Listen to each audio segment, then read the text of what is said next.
They brought अपने जानवरों का चारा और वो उन्होंने जीप्स के आगे रखा कि जीप्स ये खाएंगी, जीप्स चलेंगी और जीप्स रोड बनाएंगी। जो लोग K2 क्या और जो एवरेस्ट तो पता नहीं K2 का ही था, ऊपर तक जाते हैं, वापसी आते हुए लोग का ज़्यादातर जो लोग मरते हैं, इंतकाल होता है, वो वापसी में होता है, मतलब चढ़ते हुए नहीं। तो वापसी में क्या कहते हैं, ऑक्सीजन ख़त्म हो चुकी होती है या क्या होता है? There is nothing to do over there, just a dream in your mind that you have to see K2। अगर वो ड्रीम आपका अलाइव है, वो ड्रीम आपको लेके जाएगा। क्या आपको डिफ़िकल्टीज़ पहले बताएं फेस करनी पड़ती हैं, उसके अलावा ये बताएं कि कौन सा ऐसा इंटरेस्ट है कि आप लोगों को बार बार लेके जाते रहते हैं? जब पहली बेटी हुई 40 डेज़ बाद मेरा पहला ट्रिप था। बिलाल मुझे उठा रहे कि नूर जिमल नहीं हिल रही है। हम समझे कि वो ब्लू हो रही है, हम समझे कि जिन आ गए हैं। और हमें ये भी पता था, हम दोनों का ये म्यूचुअल था कि जब भी बच्चे होंगे हम उनके साथ ही घूमेंगे, हम उनको छोड़ के नहीं घूमेंगे। Assalamu alaikum everyone, this is your favorite host Ahmed Zubair Abbasi, also known as Zao. Welcome to our new podcast चाय पापा विद Zao। मेरी चाय ख़त्म हो गई है, लेकिन आप बिल्कुल टेंशन नहीं लें, हर पॉडकास्ट पे आपको अच्छी नई ताज़ी चाय बना के देंगे। In this podcast series, we'll be calling people from all over the internet, whether they are famous or not, such as YouTubers, athletes, songwriters, just normal artists also. So this series is for everyone जिनको मज़ा आता है चाय के ढाबों में बैठ के बातें करने में या फिर चाय के साथ अपनी शाम बिताने में। Thank you so much for watching. Until next time, Zao out. अस्सलाम वालेकुम, welcome to another episode of Chai Papa with Zao।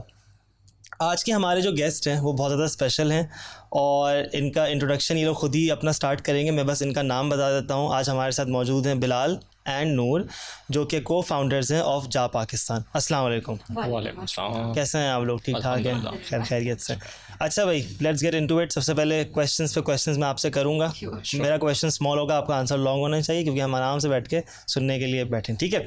अच्छा भाई, फर्स्टली आप डिस्क्राइब करें व्हाट इज़ जा पाकिस्तान एंड वाई जा, मतलब थोड़ा सा बताएं इसके बारे में। जा पाकिस्तान हमने शुरू किया अपने ड्रीम को और अपने पैशन को फॉलो करने के लिए। हमें बहुत शौक़ था घूमने का, मुझे शादी से पहले ही घूमने का बहुत शौक़ था, इनको भी शौक़ था बहुत। इन्होंने अपने ऑन पे इंडिविजुअली बहुत ट्रैवलिंग करी भी थी पहले। तो जब हमारी शादी हुई तो हमने सोचा कि रेगुलरली ट्रैवल तो करना होगा, तो क्यों ना ऐसा काम शुरू किया जाए कि हमें ट्रैवल करने को बार बार मिले। पाकिस्तान एक ग्रोइंग टूरिज़म इंडस्ट्री है, तो इसलिए हमने जा पाकिस्तान शुरू किया। अक्सर लोग सवाल करते हैं जा पाकिस्तान इसका क्या मतलब है, जा का क्या मतलब है? इतने कि जाओ नहीं, इन एसेंस यस, मतलब वो ये हम बेसिकली इस नाम से हम ये प्रमोट करते हैं कि जब आपने जाना ही ठहरा तो आप अपने मुल्क में जाएं, अपने मुल्क की जगहें देखें। हमारे मुल्क में भी बेतहाशा टूरिस्ट स्पॉट्स हैं। ठीक है, इंटरनेशनल ट्रैवलिंग से उसको कंपेयर नहीं किया जा सकता, लेकिन प्राइस को भी नहीं कंपेयर किया जा सकता। मुल्क में ट्रैवलिंग बहुत चीप है कंपेयर टू इंटरनेशनल ट्रैवल्स। तो इसलिए इस बिज़नेस का स्टार्ट किया। और एक चीज़ और इसमें नोटिसेबल है, वो लफ्ज़ जा का जिसको लुग़वी मायने बोलते हैं, हुनजाई ज़ुबान जो बल्ती ज़ुबान है, उसमें जा का मतलब होता है मेरा, मेरी जान, something that you hold very close to your heart. Okay, so Jaa Pakistan, that's how जा पाकिस्तान केम इनटू बीइंग। जा पाकिस्तान का मतलब मेरा पाकिस्तान, मैंने इसका ख्याल रखना है, मैंने इसको प्रमोट करना है और मैंने इसको आगे लेके जाना है। तो इसका थोड़ा सा मुझे हिस्ट्री बताएं कि कब आपने स्टार्ट किया, कौन सा ईयर था और क्या मतलब आप लोगों ने एक साथ कैसे किया, बैठे थे, क्या आइडिया क्या था, कैसा था, थोड़ा सा इसको डिस्क्राइब करें। ओके, तो ये कहानी शुरू हुई थी हमारे हनीमून पे, बैक टू 2015। ओके, माशाल्लाह। जब मैंने इनको हनीमून गिफ्ट किया था पहाड़ों अच्छा, आप लोग गए, सही माशाल्लाह। इस तरह था कि वी वर सिटिंग सिरिपाई की किसी जगह पे हम बैठे हुए थे और हम बस अपने नज़ारे देख रहे थे, जो भी कुदरत के नज़ारे थे। और आई वाज लाइक कि कुछ ऐसा सिलसिला हो जाए अगर कि हमें बार बार आने का मौका मिले। तो that was the initial like the starting point, an idea कि ऐसे इसको वो करेंगे। हाँ, और बस हमें लगा था कि बस वो बात हुई है और वो होके ख़त्म हो गई है, तो शायद वो दोबारा नहीं होगी, लेकिन वो शायद हमारे साथ ही वापस आई थी। अच्छा। और आने के साथ ही बिलाल ने एकदम से एक दिन बैठे थे हम और उन्होंने कहा लेट्स स्टार्ट इट। अच्छा ये ऐसे स्टार्ट हुआ था, इसके पीछे कोई बैठ कर सालों कोई ब्रेनस्टॉर्मिंग ये वो बस लाइक के बस लेट्स स्टार्ट इट। सही सही। कोई प्लानिंग नहीं थी, कोई लॉन्ग टर्म प्लान नहीं था, कोई इन्वेस्टमेंट नहीं थी, कोई ड्रीम या ऑब्जेक्टिव माइंड में नहीं था, बस सिर्फ एक पर्पस था, घूमना है।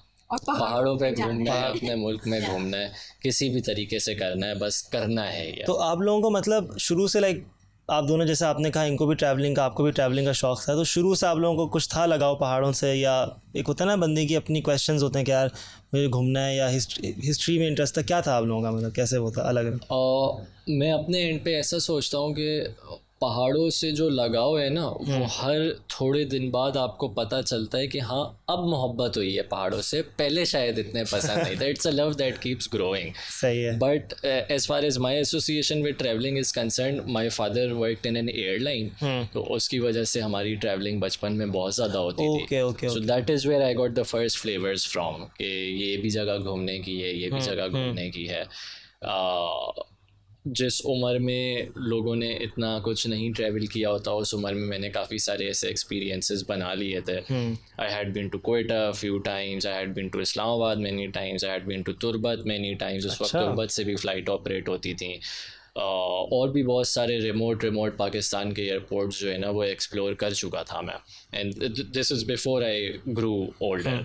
और फिर जब शादी हुई तो इनका पता चला कि ये सोलो ट्रैवल पे इंडिया भी घूम के आई हैं, और सोलो ट्रैवल पे और भी बहुत जगह इन्होंने करी हैं। And it was kind of a place जहाँ पे इनके इंटरेस्ट और मेरे इंटरेस्ट जो है वो इंटरसेक्ट होने लग गए। And that's how we just kept going on and on. ये तो बहुत ही आपका तो इंडिया का थोड़ा सा मुझे बताएं कि आप कब गई थी? मदर और लाइक इंडिया से बिलोंग। सही है। तो इट वाज लाइक मैट्रिक से पहले की जो छुट्टियां होती हैं, तो किसी का वीज़ा नहीं आया था, मेरा आ गया था, तो माय फादर सेंट मी। कहाँ पे गई थी आप इंडिया में? गुजरात का जो रीजन है। ओके हाँ। I spent 45 days there. ओहो, आप तो फुल घूमी होंगी वहाँ पे, मतलब बहुत ज़्यादा आपका ट्रैवल। बहुत एक्सप्लोर किया सब कुछ। तो it was in the gene, घूमना है। उसके बाद I work with the training industry, तो वहाँ पर भी मैंने प्रॉपर जो स्किल्स होती हैं, कैसे डील करना है, क्या इसके साथ आपको काफ़ी ट्रैवल का एक्सपोजर मिल जाता है। उसके बाद जब इनसे मुलाकात हुई तो पता चला रही थी इनको भी घूमने का, बस फिर तो that was a common ground के जिसके ऊपर हमने खेला। बहुत अच्छा, माशाल्लाह बहुत अच्छा खेल रही है। बहुत अच्छा खेले आप, और अभी भी खेल रहे हैं। इंशाल्लाह आगे तक आप लोग करेंगे। यही बहुत बड़ी एक पॉइंट होता है, अगर बहुत ही अच्छा इतना कॉमन पॉइंट हो और आप लोग घूमने फिरने का, तो वो तो फिर इंशाल्लाह आगे ही जाएगा। अच्छा, दूसरा मुझे आप दोनों का तो ये हो गया, आप थोड़ा सा जो है ना मुझे फैमिली के बारे में बताएं कि माशाल्लाह आप लोगों के 2 बच्चे भी हैं, आप लोगों की वीडियोस में भी अक्सर हम उनको देखते रहते हैं, छोटे हैं काफ़ी। तो ये बताएं कि what the thing that makes you different is कि आप लोग सिर्फ ऐसे ट्रैवलर्स नहीं हैं, आप अपनी फैमिली के साथ ट्रैवल कर रहे हैं, सही है? तो उसके और बच्चे भी आपके छोटे हैं, तो काफ़ी सुनने को भी मिलता होगा, क्योंकि मैंने तो बहुत दफ़ा सुना है बच्चों के साथ अभी नहीं जा सकते, बच्चे छोटे हैं अभी नहीं, बाद में जाएंगे, बच्चे छोटे हैं बाद में जाएंगे। तो आप लोगों के तो बच्चे छोटे हैं और आप लोग जा रहे हैं। तो क्या आपको डिफ़िकल्टीज़ पहले बताएं फेस करनी पड़ती हैं? उसके अलावा ये बताएं कि कौन सा ऐसा इंटरेस्ट है कि आप लोगों को बार बार लेके जाते रहते हैं, क्योंकि आप लोग डिफरेंट है सेंस में, आप लोगों को काफ़ी लोग देख रहे हैं, इंस्पायर होंगे उससे। तो फैमिली का थोड़ा सा बताएं, प्रोज एंड कॉन्स बताएं, क्या क्या होते हैं? तो मुझे बहुत सारे लोग मॉम ट्रैवलर के नाम से जानते हैं, काफ़ी ज़्यादा सोशल प्लेटफॉर्म्स पे, अलग अलग डिफरेंट ग्रुप्स पे I am very famous as a mom traveller. अच्छा। क्योंकि मैं हर जगह अपने बच्चों के साथ तस्वीरें लगाती हूँ, ऐसी जगह की जहाँ लोग सिर्फ ड्रीम करते हैं जवानी में, या हम कभी जाएंगे। जवानी में भी मुश्किल से पहुँचते हैं और बच्चों के साथ तो वो एक ख्वाब ही होता है कि हाँ। गोल लिस्ट या चेक लिस्ट को सही वैसा। बाकी ये कि जब हमें पता था हमारे बच्चे नहीं हुए थे, तो it was like my eldest daughter is 4 years now, वो हमारी शादी के 4 साल बाद हुई है। तो we both spent a really good time in mountains। तो हमें पता था कि वहाँ पे कोई कुछ है, मतलब हर किसी को एक नशा होता है, हमें पहाड़ों का नशा और स्टिल है। और हमें लग रहा है कि वो विद टाइम बढ़ता चला जा रहा है, और वो जो स्पैम होता है ना जिसमें आपको वहाँ से बुलावा आने लगता है, वो कम होता जा रहा है। पहले 6 महीने में होता था, अब 3 महीने में, कभी 2 महीने में। होने लगा। अच्छा, अभी हम 1 वीक हुए वापस आए हैं। हमें जब वापस आ रहे होते हैं वियर्ड लाइक अब कहाँ जाना है, कहाँ। अच्छा, वापसी में आप लोग सोच रहे होते हैं अगला टिकट देख लो भाई, अगला टिकट कहाँ जाना है। तो it was like that since beginning. हमें पता था कि हमें पहाड़ों का शौक है, हमें ट्रैवलिंग का शौक है, तो हमें अपने बच्चों, और हमें ये भी पता था, हम दोनों का ये म्यूचुअल था कि जब भी बच्चे होंगे हम उनके साथ ही घूमेंगे, हम उनको छोड़ के नहीं घूमेंगे। अच्छा, तो it was very clear in our mind, जैसे हम दोनों की क्लियर हाँ शुरू में ही हो गया था एक कॉमन हुआ। तो जब बच्चे हुए तो ऑफ कोर्स फिर उन्हें जाना था, क्योंकि हम बैठने वालों में से नहीं थे और मुझे पता था कि मैं इनको अकेले नहीं जाने दे सकती। हाँ ऐसा नहीं हो ये जाते हैं सोलो ट्रिप करते हैं हर वक्त नहीं। हाँ। तो इसलिए हमें पता था कि हमें जाना ही है, तो हमने फ्रॉम द वेरी बिगनिंग हमने अपने बच्चों के साथ ही ट्रैवल किया। माशाल्लाह। 40 डेज बाद मेरी जब पहली बेटी हुई 40 डेज बाद मेरा पहला ट्रिप था। अच्छा, कहाँ पे गई थी आप? हम गए थे कश्मीर। कश्मीर गया था, 4 महीने की थी उस वक्त। 40 days 40 हम डेज बाद कश्मीर हमने गए थे। ट्रैवल स्टार्ट किया था और नॉर्दर्न एरियाज हम गए थे। 4 भी नहीं थी, मेरा ख्याल है 3 महीने की थी मिश्का जब उसने पहली दफा। In fact there is a photo जहाँ पे हमने मिश्का को कार सीट में रखा हुआ है और ज़मीन पे हमने लिखा हुआ है I am 2 months old and I want to remember. So she was 2 months old at that time. माशाल्लाह। मिश्का नाम है उनका? मिश्का बड़ी वाली का नाम है, छोटी वाली का नाम जिमल है। सो जो बड़ी वाली है उसने 2 months में कश्मीर किया और जो छोटी वाली है उसने 2 months में कश्मीर का one of the highest points which is रत्ती गली लेक वो किया है। तो डिफ़िकल्टीज़ क्या आती हैं? जैसे फॉर एग्जांपल अब इतना छोटा बच्चा है, वो इतना ऊपर तक चला गया है, सही है, तो डिफ़िकल्टी क्या क्या फेस हुई आपको? ओके, मैं बताता हूँ इसमें। As a parent. हाँ, एज अ पेरेंट तो ऑफ कोर्स नूर ज़्यादा बेटर बता सकती हैं, बिकॉज जो मदर चाइल्ड बॉन्ड है वो तो उसको अलग तरीके से ही देख रही होती है और बच्चे की हर जगह हर वक्त अलग अलग रिक्वायरमेंट्स होती हैं जो मॉम ने फुलफिल करनी है। बट जनरली स्पीकिंग जो डिफ़िकल्टीज़ आती हैं ना, सबसे पहली डिफ़िकल्टी ये होती है कि शहरी ज़िंदगी में लोग शहरी फैसिलिटीज़ और सर्विसेज के यूज़ टू होते हैं और इस हद तक यूज़ टू होते हैं कि अगर वो फैसिलिटीज़ और सर्विसेज उनको ना मिल रही हों तो उनका ज़िंदगी गुजारना मुश्किल हो जाता है। So knowing that going somewhere where those facilities and services are not available, people would cancel the plan. ठीक है ना। हम लोग का ये था कि इस चीज़ को हिंड्रेंस नहीं बनने देना, तो हमने डे 1 से ऐसा माहौल, ऐसा सिनेरियो, ऐसे सर्कमस्टेंसेस अपने घर में और घर से बाहर बच्चों के अराउंड रखे कि दे वर रेडी। जो भी हालात है, जो भी मसला है, भले गर्मी है धूप में बैठे हुए नो प्रॉब्लम, भले बहुत सर्दी है तेज़ हवा है no problem, you have to do it, it's not an option. ऐसा नहीं कि उन पे बहुत ज़्यादा स्ट्रेस या उन पे बहुत ज़्यादा बर्डन कर दिया, ऑफ कोर्स ख्याल भी करना है, बट उनको वो टफ़ टाइम भी देना है जिसके लिए वो रेडी हों। पहाड़ों पे टफ़ टाइम्स क्या होते हैं, अचानक वेदर चेंज हो गया। अच्छा। अभी धूप निकली हुई थी, अभी एकदम से बर्फ़ पड़ने लग गई। नाउ यू नो कि एकदम से जब वेदर चेंजेस होते हैं और आपकी बॉडी अगर इतनी ज़्यादा स्ट्रॉन्ग नहीं है तो आप बीमार पड़ जाएंगे। तो you have to be physically strong before you come to the tour पे पहुंचते हुए आपने तैयारी नहीं करनी, आपने तैयारी पहले से शुरू कर देनी है ताकि आप टूर पे आने वाली अनसर्टेनिटीज के लिए रेडी रहे। उसके साथ फिजिकली के साथ पेरेंट्स को मेंटली चैलेंजेस के लिए रेडी होना होता है कि अगर ऐसा कुछ हो गया तो हमने पैनिक नहीं करना। So it's the part of a journey. When you go out of your comfort zone तो दैट्स वेयर ट्रैवलिंग स्टार्ट। आपको घर का कंफर्ट नहीं मिलेगा, ये हम घर से लिखते हुए जाते हैं। ये हम एक्सपेक्ट भी नहीं करते कि हमें घर वाला कंफर्ट मिलेगा, यहाँ बच्चों को मिलेगा। तो एवरी अदर जो भी स्टेप होता है हमें पता होता है कि कुछ ना कुछ चैलेंज लेकर आएगा छोटे बच्चों के साथ। तो इट्स मोर अबाउट कि आप लोग लाइक अपने अंदर भी अपने बच्चों के अंदर मेंटली आप लोगों को बहुत स्ट्रॉन्ग कर रहे हैं, क्योंकि जिसका मेंटल हेल्थ स्ट्रॉन्ग होगा, जो कि मेंटली चीज़ों को फेस कर पाएगा, फिजिकली हो जाता है। जैसे मैंने आपसे शुरू में बल्कि इससे पहले ही बात कर रहा था कि ट्रैकिंग में कैसे आप चलते रहते हैं, तो आपने बताया था ना कि फिजिकली मेंटल स्ट्रेंथ चाहिए होती है। मेंटल स्ट्रेंथ देखिए, ट्रैकिंग पे अक्सर ऐसे लोग भी मुझको नज़र आते हैं जो जिम गोइंग होते हैं, फिजिकली बहुत स्ट्रॉन्ग होते हैं, very good habits, eating habits, lifestyle habits. Track पे उनकी जान निकली हुई होती है ना, पसीनों में बुरा हाल, शर्ट पूरी गिली, जगह जगह पत्थर पे जो है वो एसी वाले जिम वाली बात नहीं है ना। और कुछ ऐसे भी होते हैं जो मेरी तरह अंडरवेट होते हैं, जो बहुत सारी ख़राब आदत में भी हैं लेकिन आराम से चलते हुए जा रहे, कोई मसला नहीं है। So it's while there is a contribution of the physical strength that you have, but ज़्यादा जो contribution है ना वो आपकी mental strength और आपकी will power की है। अगर आप अपने ऊपर believe करते हैं कि आप 50 किलोमीटर चल के आगे पहुंच जाएंगे तो आप पहुंच जाएंगे, और अगर आप अपने ऊपर बिलीव करते हैं कि मैं रास्ते में जो है ना बुरे हालात में हूँगा, मुझे क्विट कर देना चाहिए, तो आप क्विट कर देंगे, फौरन कर देंगे। It's always about what you think you can achieve. Walt Disney की कोटेशन है, if you think you can do it, you can do it. ठीक है, वॉल्ट डिज्नी ने ये बात बोली थी. तो it's travelling, trekking, hiking, mountaineering, ये जितने भी एक्सपीरियंसेस हैं सबका यही है. अगर आपको अपने ऊपर भरोसा है तो आप कर जाएंगे. That is all you need. अच्छा, फिजिकल स्ट्रेंथ पार्ट है उसका, बट इट्स नॉट एसेंशियल. अगर किसी के पास फिजिकल स्ट्रेंथ नहीं है तो बहुत सारे फिजिकली चैलेंज्ड लोग भी माउंटेनियरिंग की फील्ड में हैं, और बहुत सारे हेल्दी लोग जो है वो माउंटेनियरिंग से डरते हैं. तो it's never about physical strength. Part है उसका, but it's not mental strength. असल जो है वो मेंटल स्ट्रेंथ पे है. बच्चे पैदा होते हैं बिल्कुल होते हैं, बिल्कुल होते हैं. करते हैं. कुछ ट्रैक्स ऐसे हैं हमारे मुल्क में जो कि इन फैक्ट फिजिकल स्ट्रेंथ बहुत कम मांगते हैं और मेंटल स्ट्रेंथ बहुत ज़्यादा मांगते हैं. फॉर एग्जांपल K2 का ट्रैक 7 दिन लगते हैं जाने में, और अगर आप दूसरे रास्ते से वापस आते हैं तो मज़ीद 7 दिन आपको वापस आने में लगते हैं. 14-15 दिन का ट्रैक होता है ये. इस ट्रैक में बहुत थोड़ी ऐसी जगहें हैं जो चढ़ाइयाँ हैं या उतराइयाँ हैं जिस पे स्लिप होने का, सांस फूलने का चांस है. बाकी मोस्टली इट्स प्लेन.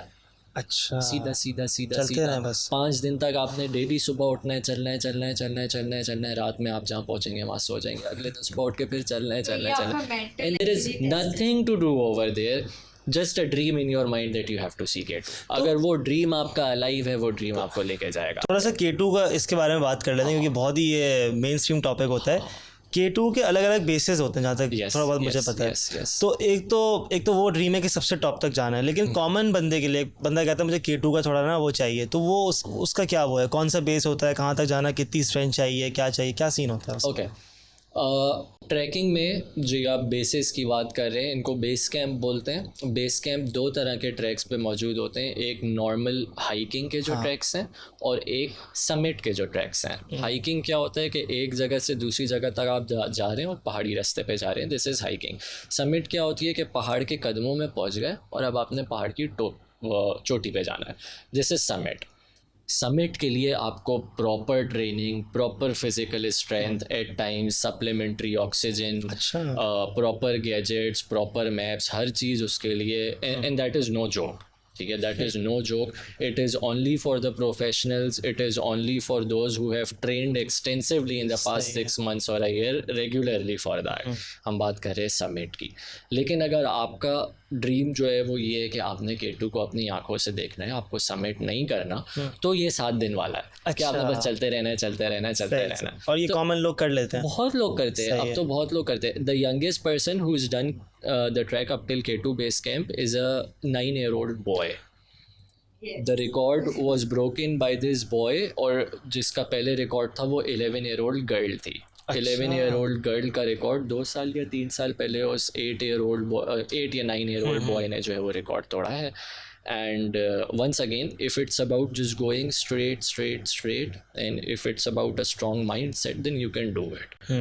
अच्छा, ये बताएं, मैंने ऑब्वियसली रील्स पे, पॉडकास्ट पे, अलग अलग जगहों पे सुना है कि जो लोग K2 क्या, और जो एवरेस्ट तो पता नहीं, K2 का ही था, ऊपर तक जाते हैं, वापसी आते हुए लोग का ज़्यादातर जो लोग मरते हैं, इंतकाल होता है, वो वापसी में होता है, मतलब चढ़ते हुए नहीं. तो वापसी में क्या कहते हैं कि ऑक्सीजन ख़त्म हो चुकी होती है या क्या होता है, उसको थोड़ा सा डिस्क्राइब करें कि पहाड़ी का जो एक्सपीरियंस है और जो एक नॉर्मल समझें यहाँ के पहाड़ हैं, उनका एक्सपीरियंस कैसे डिफरेंस बहुत ज़्यादा हो जाता है. ये बात आप बिल्कुल सही कर रहे हैं कि जितने भी माउंटेनियर्स के साथ एक्सीडेंट्स होते हैं वो ऑन द वे बैक होते हैं. क्यों? और इसके पीछे रीज़न जाते हुए का रास्ता या आते हुए का रास्ता नहीं है, बल्कि जाते हुए का टाइम और आते हुए का टाइम है. जितने भी समिट्स होते हैं ना, अच्छा समिट वाले उसमें एक टर्मिनोलॉजी यूज़ होती है, समिट पुश उसको बोलते हैं कि आप आहिस्ता आहिस्ता कवर करते करते पहाड़ के ऊपर तक पहुंचते जा रहे हैं. Now you are at the final base camp. अब नेक्स्ट जो आपका स्टॉप है वो चोटी है. अच्छा, अगले दिन आपने समिट कर लेना. तो समिट पुश जो है ना वो स्टार्ट होती है रात 2 बजे, रात 3 बजे से. सनराइज़ के फ़ौरन बाद तक आपको वहाँ पे पहुँचना होता है समिट पे. पिक्चर्स जो भी रिकॉर्ड करना है, डॉक्यूमेंट करना है, वो करते ही आपको दोबारा नीचे उतरना है. 11 o'clock, 12 o'clock, at most 1 o'clock तक आपको नीचे सेफ जगह पे आ जाना है. क्यों? इसलिए पहाड़ी इलाके में, ज़मीनी इलाके में, हमारे इलाकों में क्या होता है, मानसून का सिस्टम होता है, 5-6 महीने चलता है, बारिश देता है. पहाड़ी इलाके में ऐसा नहीं होता. डेली सुबह तेज़ धूप निकलती है, डेली दोपहर में बादल आ रहे होते हैं, डेली शाम में बारिश आ रही होती है, शाम के बाद मंजर क्लियर हो जाता है, रात में क्लियर स्काई होता है, अगले दिन फिर सुबह धूप निकली हुई होगी, दोपहर में फिर बारिश। ये पहाड़ी इलाकों में जो है ना इस तरह वेदर स्ट्रक्चर्स चलते हैं। Because of that summit push का टाइम इस तरह रखा जाता है कि सुबह अर्ली शुरू करते हैं जिस वक्त क्लियर स्काई होता है, सनराइज़ के वक्त या सनराइज़ के फ़ौरन बाद समिट करते हैं, उसके बाद वापस मुड़ते हैं, जब तक नीचे आते हैं उस वक्त तक वेदर सिवियर होना शुरू हो जाता है। कभी कभी बर्फ़ ज़्यादा होती है, कभी कहीं बर्फ़ में फंस जाते हैं या कोई मसला होता है, और वो उस डेंजरस पैच को, patch in the sense of time, उस डेंजरस पैच को क्रॉस नहीं कर पाते और वेदर ख़राब हो जाता है। ओके। इसलिए वापसी के रास्ते में तो बहुत ही प्रिसाइज होके जाना होता है, आना होता है। Like I said, time bomb की तरह है मतलब। समिट जो है ना, it's no joke, it's only for the professionals, it's for those who have done a lot of training and who are mentally, physically and in all forms ready for it. अगर summit push आप करने जा रहे हैं, but अगर regular trekking है, base camps तक जाना है, छोटे मोटे पहाड़ों पे आपने ट्रैकिंग करनी है, तो वो तो एनी डे एनी टाइम। अच्छा, थोड़ा सा मुझे ये बताइए, आपकी माशाल्लाह इतनी ज़्यादा ट्रैवलिंग है, तो शुरू में आप बताइए कि जैसे आपने जा पाकिस्तान जब शुरू किया, तो वो शुरू में आप लोग टूर्स कराते थे और फिर आहिस्ता आहिस्ता करते कराते, फिर कैसे ग्रेजुअल चेंज आया? आप लोगों की कंपनी कह सकते हैं ना इसको, एक कंपनी ऑर्गेनाइजेशन कंपनी है, हाँ, तो ये कैसे कैसे चेंज हुई है ओवर द ईयर्स? आपने कैसे डेवलप किया, कैसे अपग्रेड हुआ, इसके बारे में थोड़ा बताइए। इन द बिगनिंग जहाँ पाकिस्तान को हम, क्योंकि ये टूर ऑपरेटिंग कंपनी है, तो हम लोगों को असिस्ट करते थे, चीज़ें मैनेज करके देते इन द इनिशियल टाइम। इस तरह हमने इसको किया, हम लोगों को फैसिलिटेट करते थे। उस वक्त हमारा मकसद मनी मेकिंग नहीं था। सही। आई डोंट नो व्हाई नहीं था, लेकिन नहीं था। डू यू रिग्रेट इट कि नहीं होना? अच्छा। बट बस ये था कि वो पहाड़ों से जो हमारा लिंक था वो शायद इतना स्ट्रॉन्ग था कि उसकी मोहब्बत में हम ये सब करते का सब चलो पहाड़। हाँ, पहाड़ मिल रहे हैं एंड टुवर्ड्स बर्थडे। तो इस तरह हमने स्टार्ट किया था। लोग मेरे पास आते थे और रैंडम आते थे, ऐसा नहीं था कि कोई मैं बहुत खास एक ऑफिस में बैठी थी वो फैसिलिटेट करेंगे। रैंडम भी चलते हुए लोग आते थे, रैंडम फोन आ जाता था, हमें यहाँ टूर पे जाना है, थोड़ा बता दें कि हम किस तरफ निकले, क्या करें। अच्छा। तो हम फैसिलिटेट करते थे। तब तक हमने सोचा नहीं था कि हम इसको proper registered company as treat करेंगे इन फ्यूचर। बस just a passion and we were following that. और ये कौन से ईयर की बात है? 2016-2017 की बात है। ठीक है, फिर हमने इसी तरह फैसिलिटेट करना शुरू किया। बहुत सारे लोग मेरे पास फिर टूर कंसल्टेंसी की तरह आने शुरू हो गए। ओके। कि वो मेरे पास आते थे, बात करते थे, मैं उनको रूट्स बताती थी और फिर वो अपने टूर प्लान करते थे। अच्छा। मैं उनका टूर प्लान नहीं करती इनिशियल। उसके बाद उन्होंने मुझे, मतलब जैसे खुद लोगों ने मुझे मोटिवेट किया कि जब तुम इतना प्लान बना के दे रहे हो, why not to like carry out our own tour, हमारा टूर आप मैनेज करें। अच्छा, सही सही। ताकि जब हम टूर पे हो तो हम बिल्कुल लाइक आपका अपना टूर हो ना, आपने अपना खुद से वो किया हुआ है। फिर हमने कहा हाँ व्हाई नॉट, जब हमने इतना ही सबको गाइड करना है, प्रॉपर होटल्स को कनेक्ट करके देना है, प्रॉपर ट्रांसपोर्ट को कनेक्ट करना है, तो why not to take the responsibility in our hand. 100%। और क्योंकि हम एज अ पैशन को फॉलो कर रहे थे तो हमारा मकसद मनी मेकिंग और लॉजिक नहीं था फ्रॉम द फर्स्ट डे। तभी आप लोग शुरू में फ्री एडवाइसेस दे रहे थे ना। exactly. यही तो बात है।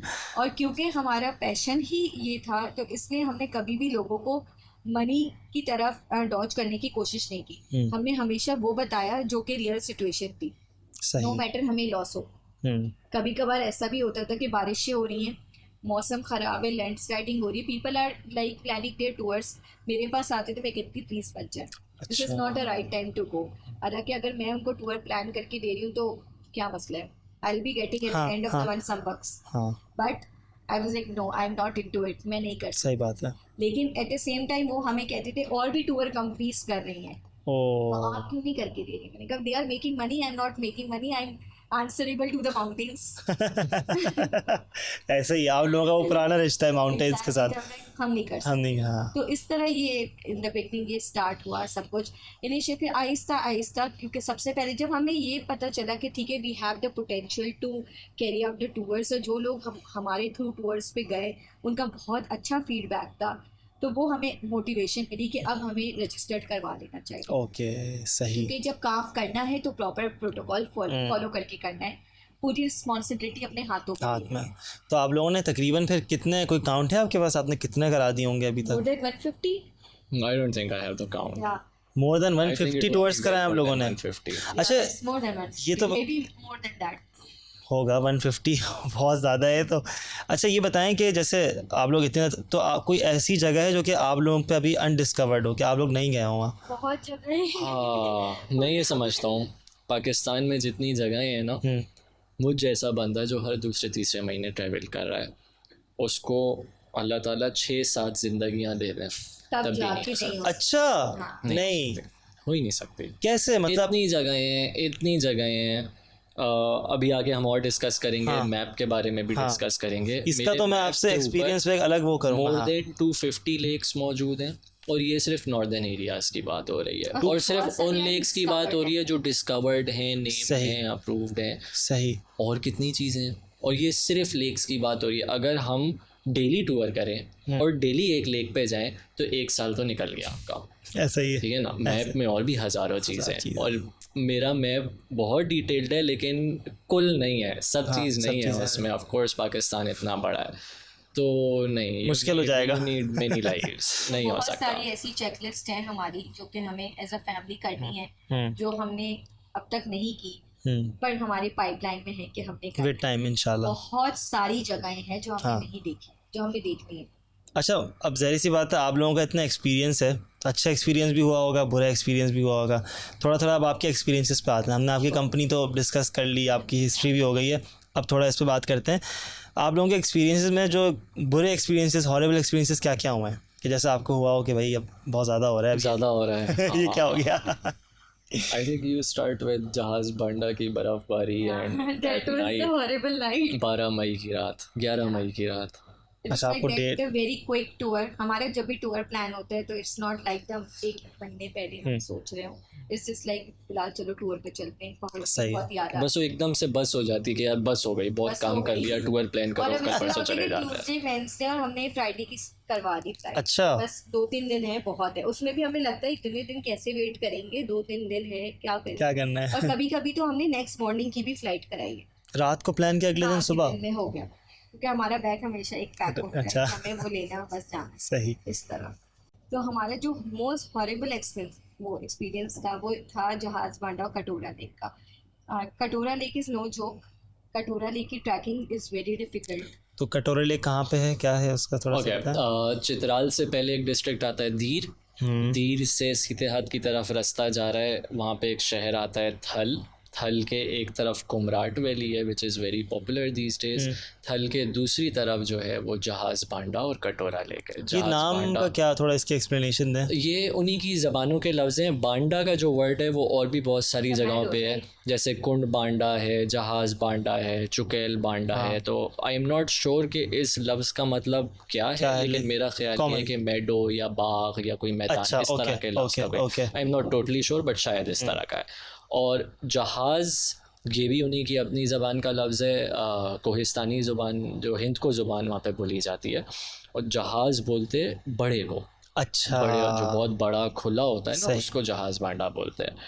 अब जहाज़ बांडा पे क्या हुआ हमारे साथ कि ये जिस टाइम की बात कर रही है ना उससे 1 साल पहले मैं जहाज़ बांडा गया अपने दोस्तों के साथ। और जिस वक्त मैं जहाज़ बांडा पहुँचा और मेरी नज़र पड़ी उस जगह पे तो मेरे रोंगटे खड़े हो गए। मैंने बोला ये मैं क्या जगह पे आ गया हूँ, इतनी खूबसूरत लंबी लंबी घास हवा से सारी एक डायरेक्शन में हिल ली। एंड आई वाज लाइक यार नेक्स्ट ईयर यहाँ दोबारा आऊँगा, फैमिली को लेके आऊँगा अपने साथ। सो जब मैं गया था उस वक्त अगस्त का टाइम था। और अच्छा ये जगह सिर्फ समर्स में ही खुलती हैं, समर्स के फ़ौरन बाद बर्फ़ पड़ जाती है, बंद हो जाती हैं, उसके बाद अगले समर्स में खुलती हैं। तो 8-9 महीना बंद रहती है, 4-5 महीने के लिए खुलती है। नेक्स्ट ईयर आ रहा था करीब, अप्रैल का टाइम था, हमने प्लानिंग शुरू करी। मई के स्टार्टिंग में ख़बर आई कि जहाज़ बांडा का रास्ता खुल गया। मैंने इनको बताया कि भाई जहाज़ बांडा का रास्ता खुल गया है, हम जहाज़ बांडा चलते हैं ना। सारे रास्ते में इनको यही बता रहा था, लंबी लंबी घास, ग्रीन कलर की घास, इतनी खूबसूरत हवा, सनलाइट, चिड़ियाँ, ये वो। आपने इसी पूरा कॉन्सेप्ट को हम जहन में लेके चलते हुए जा रहे थे। अचानक बादल आ गए, बारिश शुरू हो गई, तेज़ बारिश शुरू हो गई, ओले पड़ने लग गए। और ऐसे ओले पड़ रहे थे कि मैंने हाथ अपना ऐसे रखा हुआ था, मेरी बेटी जो है वो घोड़े पे मेरे साथ बैठी हुई थी, बड़ी बेटी घोड़े पे इनके साथ बैठी हुई थी, और मैं हाथ रखा हुआ था कि उसके मुंह पे ओले ना लगे। और वो ओले ज़ोर ज़ोर से मेरे हाथ पे आके लग रहे थे। हम सब ने रेन कोट्स पहने हुए थे, उसको हमने डस्टबिन शॉपर पहनाया हुआ था बिकॉज उस साइज़ का रेन कोट पाकिस्तान में मिलता ही नहीं है। बट एनीवेज जहाज़ बांडा 1 साल की थी वो छोटी। जहाज़ बांडा हम पहुँचे तो जिस वक्त जहाज़ बांडा पे मेरी नज़र पड़ी, and mind you this is May में जहाज़ बांडा वाइट हुआ था पूरा। अच्छा, बोले यार ये क्या हो गया, मैं तो ग्रीन सोच के आया था, ये तो पूरा वाइट हो गया। ठंड लग रही बहुत, हम गीले हो गए, हवा चल रही, बुरा हाल हो रहा, बच्चियां दोनों रो रही ठंड से और सर्दी से। बड़ी मुश्किलों से हमने वो जहाज़ बांडा का पूरा मेडो क्रॉस किया है। होटल में अंदर, होटल तो नहीं केबिन टाइप ही है वहाँ पे इन लोगों को मैंने डाला है, जितने कंबल पड़े हुए थे सब इनके ऊपर डाले। और मैं बाहर आया, बाहर कोने में किचन बना हुआ था, वहाँ पे ऐसे चूल्हे की तरफ में हाथ रखा हुआ था, हाथ मैंने अपने गर्म किए। हाथ गर्म करते करते मेरी ऐसे नज़र पड़ी, मैं देखा ग्रीन हो गया पूरा। तो बर्फ कहाँ गई सारी, ओले पिघल गए, धूप निकल आई, ओले पिघल गए, पूरा दोबारा ग्रीन हो गया। इतना फ्रीक्वेंट चेंज, इतना frequent change. With in 5 minutes it became all white. 10-15 minutes बाद धूप निकली, वो सारे ओले पिघल गए, नीचे घास रेडी थी। आधे घंटे में मतलब पूरा आधे वेदर घंटे में बिल्कुल वेदर, क्योंकि यहाँ महीनों में होता है। उसके बाद वेदर चेंज हुआ, फिर इन लोगों को मैं उठा के लाया, हम सब ने एंजॉय किया, अच्छी फिर सनलाइट। उन्होंने बताया कि भाई ये थी जगह असली। वो जो एक्सपीरियंस था हमारा, जो उस रात होने जा रहा था, वो फर्स्ट टाइम हो रहा था। अभी तक हमने हाई एल्टीट्यूड्स पे डे टाइम तो बहुत दफ़ा गुजारा था, हाई एल्टीट्यूड पे रात कभी स्पेंड नहीं करी थी। बच्चों के साथ तो बात ये हो रही हमारा है। एक एक्सपेरिमेंट था जो बच्चों के साथ हमने करना था, और we were mentally prepared and not prepared at the same time. सही है, हमें नहीं पता था ये इतना वर्स्ट हो जाएगा, क्योंकि हमें लग रहा था कि समर्स है, सही है, इतनी बर्फ मिलेगी, इतना बारिश वाला समा होगा, हमें नहीं ये पता एक्सपेक्ट नहीं किया था। सही। और एग्जैक्टली, वहाँ पे कोई फैसिलिटी नहीं है। हाँ। दिस थिंग रिमोट एरिया होगा, दूर इतना रिमोट है कि थल, जो मैंने आपको बताया, नीचे शहर आता है, एक तरफ कुमराट है, एक तरफ जहाज़ बांडा है। थल से जीप लेते हैं, 1 घंटे बाद एक जगह पहुंचते हैं, वहाँ से पैदल चलते हैं तो 4 घंटे में जहाज़ बांडा पहुंचते तो हैं। In case of any emergency You have to come back 4 hours and then you बाद have to गाड़ी। come back another hour in a jeep and you have to wait for daylight. अच्छा, रात में जीप कुछ ऐसे नहीं हो तो नहीं सकता। चलेगी, हाँ। और अब रात शुरू हो पूरा गई थी। फॉरेस्ट है।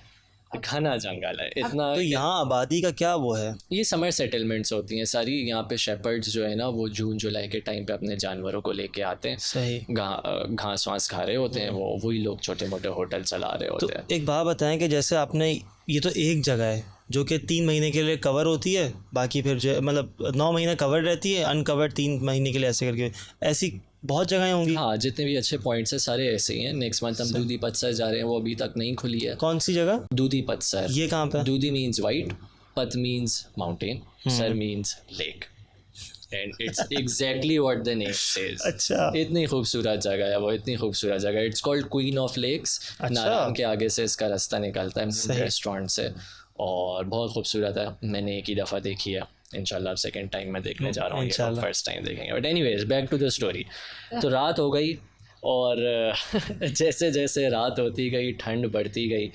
पहाड़ी इलाके में रात में ठंड के साथ साथ मुझको ऐसा लगता है कि ऑक्सीजन लेवल्स में भी फ्लक्चुएशंस आती हैं। ऑक्सीजन लेवल्स का ये सीन होता है कि जैसे जैसे आप एल्टीट्यूड आपका बढ़ता जाता है, ऑक्सीजन लेवल कम होता जाता है। जब आप ऑलरेडी इतनी हाइट पे होते हैं और वहाँ पे ठंड हो जाती है, तो एकदम से ऑक्सीजन लेवल्स ड्रॉप होते हैं। नाउ अगेन, मैं डॉक्टर नहीं हूँ और मेरा इस थ्योरी पे कोई रिसर्च नहीं है, बट मेरा ओपिनियन ये है एक्सपीरियंस के कि साथ ये जितने भी पैरानॉर्मल एक्सपीरियंसेस होते हैं, जितने भी जिन भूत नज़र आते हैं, और जितने भी शर्फ हासिल होते हैं इस तरह के, all of this has to do with weather. अच्छा, इस पे अब अलग से बात ऑल करते ऑफ हैं। This has to do with weather. उस रात को हमको ऐसा लगा कि जैसे हमारा दिल भिज जाएगा, इतना खौफ था, इतनी बेजारगी थी, इतनी एक अजीब सी कैफियत थी। एंड अमिड ऑल दैट हमारी छोटी बेटी उस वक्त 1 साल की, रो रो के उसने सर पे उठाया, वरना वो किसी तरह चुप ही ना हो। और जब वो सोई है, मतलब बहुत रो रो के जब बच्चा थक जाता है तो सो जाता है, तो वो जब सोई है तो मेरी आंख लगी बिल्कुल थोड़ी देर के लिए, और I can still like get a goosebump. Bilal मुझे उठा रहे कि नूर जिमल नहीं हिल रही है। मैं उसको ऐसे हाथ लगाया 2-3 दफ़ा, वो हिल नहीं रही, ठीक है। And I thought she is turning blue. अब चक्कर ये है कि जैसे आपके यहाँ पे स्टूडियो में येलो लाइट्स लगी हुई हैं, हमारे घर में भी येलो लाइट्स ही हैं, और हमने अपने बच्चों को एक दूसरे को येलो लाइट्स में इतना देखा है कि हमें उसकी आदत है। जहाज़ बांडा पे there was no light, no electricity, we had the phone की टॉर्च ऑनली। घुप अंधेरे में फ़ोन की टॉर्च में न उसके मुँह पे मारी, मुझको लगा वो ब्लू हो रही है। पता नहीं हो रही थी नहीं हो रही थी, आई एम नॉट श्योर, बट जितना वो रो रही थी और जितना मेरा दिल भिज रहा था शायद मैं भी ब्लू हो रहा था, इतनी अजीब सी कैफियत थी। हमने होटल वालों को उठाया, होटल वालों ने बोला कमरे का दरवाज़ा खोला रखें, उन्होंने जनरेटर ऑन किया, एक आध बत्ती चलाई, लेकिन वो एक प्रेसिंग फीलिंग थी दिल में जो लग रहा था कि कुछ गड़बड़ चल रही है। उठ रही थी, I was trying to move her, बहुत देर तक उसको उठाते रहे, फिर वो अचानक उठी तो वो और रोई कि मैं इतनी मुश्किलों से सोई थी, मुझे फिर उठा दिया, फिर और रोई वो, उठ गई। बट हाँ, वो यही रोते साइन थे, चाहिए हमको था। खुशी हुई कि हाँ बस अब सही है, भले ये रोती है। और वो रात भर भी मैंने और नूर ने अजीब अजीब बातें करी हैं, अजीब अजीब चीज़ें डिस्कस करी हैं, बहुत अजीब सी अनयूजुअल था बहुत। अनयूजुअल था। हेलुसिनेशंस जैसे जिसको अच्छा अभी भी जो है ना मेरे हाथों के बाल अजीब पूछे थे कैन यू सी दैट, मैंने कहा बिलाल वैसे मेरी हालत इतनी तबाह हो रही है, बच्चे नहीं सो रहे, कितनी अजीब बातें कर। इसका मेरे ख्याल दीवार से पे एक जगह से प्लास्टर उखड़ा हुआ था, मुझको लग रहा था अरबी में कुछ लिखा हुआ बिलाल है, was like, अजीब अजीब जो है ना तो बस पूछा होता। था वैसा लिखा हुआ है, कुछ अजीब अजीब चीजें लिखी हुई, आई वाज लाइक भाई कुछ नहीं लिखा हुआ। क्या। All of that faded when the sun rose. अच्छा brand new day brought a brand new happiness in brand new sunlight. रात में मैंने और इसने ये डिस्कस किया था कि सुबह उठेंगे मौसम देखेंगे, अगर हमको 1% भी डाउट हुआ ना कि मौसम अच्छा नहीं होगा तो हम जहाज़ बांडा से डायरेक्ट नीचे उतरना शुरू हो जाएंगे, हम कटोरा लेक नहीं जाएंगे। सुबह हम उठे, सूरज चमक रहा, सब अच्छा, परिंदे उड़े, हर कोई खुश घूम रहा। और हम भूल गए रात को क्या हुआ, बिल्कुल वैसे ही जैसा मैंने आपको बताया कि पहाड़ी इलाके में सुबह मौसम साफ होता है और शाम के वक्त जो है वो खराब हो जाता है। सुबह हमको मौसम तो साफ आपकी मिला। एडवाइस भी यही होगी कि कोई भी अगर जा रहा है तो वो मतलब दोपहर शाम तक वापसी एक जगह सेटल हो जाए, ये नहीं कि वो अभी भी बाहर हैं, या हर जगह का वैरी करता है। किसी का एक्सपीरियंस डिफरेंट होता है, ये चीज़ पहाड़ डिसाइड करता है कि आप किस वक्त कहाँ पे किस हालत में मौजूद होंगे। अगर आप खुद से कंट्रोल कर सकते हैं तो करें कि दिन दिन में आप अपनी जगह पे वापस आ जाएं, रात में हाई एल्टीट्यूड्स पे और सुनसान इलाकों में भी यही रीज़न है कि सिंस आसपास कोई पॉपुलेशन नहीं है, पोल्यूशन नहीं है, घर नहीं है, शोर शराबा नहीं है, तो वो जो नेचर का जो इफ़ेक्ट है वो अपने पीक पे है। तो ये था जहाज़ बांडा का एक्सपीरियंस। नेक्स्ट मॉर्निंग सूरज निकला हुआ था, हम गए, हमने कटोरा लेक एंजॉय की। कटोरा लेक का क्या वो है? कटोरा लेक बिल्कुल राउंड है, उसके अराउंड एल्पाइन ग्लेशियर्स और माउंटेन्स हैं, देख के लगता है कि कटोरे में पानी भरा हुआ है, बड़ी ज़बरदस्त रिफ्लेक्शन आती है, फूल बहुत अच्छे है वहाँ पे।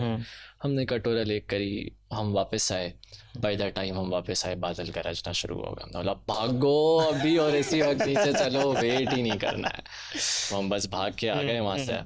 तो आपने सवाल ये किया था कि horrible experiences, this was one of the most horrible experiences, specially क्योंकि आपके साथ बच्चे थे हमारे साथ। हमने उस सिचुएशन को मिसरीड किया, हम समझे कि वो ब्लू हो रही है, हम समझे कि जिन आ गए हैं, अजीब सी फीलिंग। अच्छा, जो जिन वाला था मेरे ज़हन में हेलुसिनेशंस जो होती हैं वो जब माइंड का ऑक्सीजन कम हो जाएगा तो माइंड की वर्किंग पे बड़ा इफेक्ट पड़ेगा, तो जैसा आपने कहा ना कि ऑक्सीजन जाके वैसे ही कम, उसका भी इफेक्ट हो सकता है। प्लस आप लोग कितने थके हुए होंगे, गए हैं, पूरी स्ट्रेस आउट हो जाता है मतलब।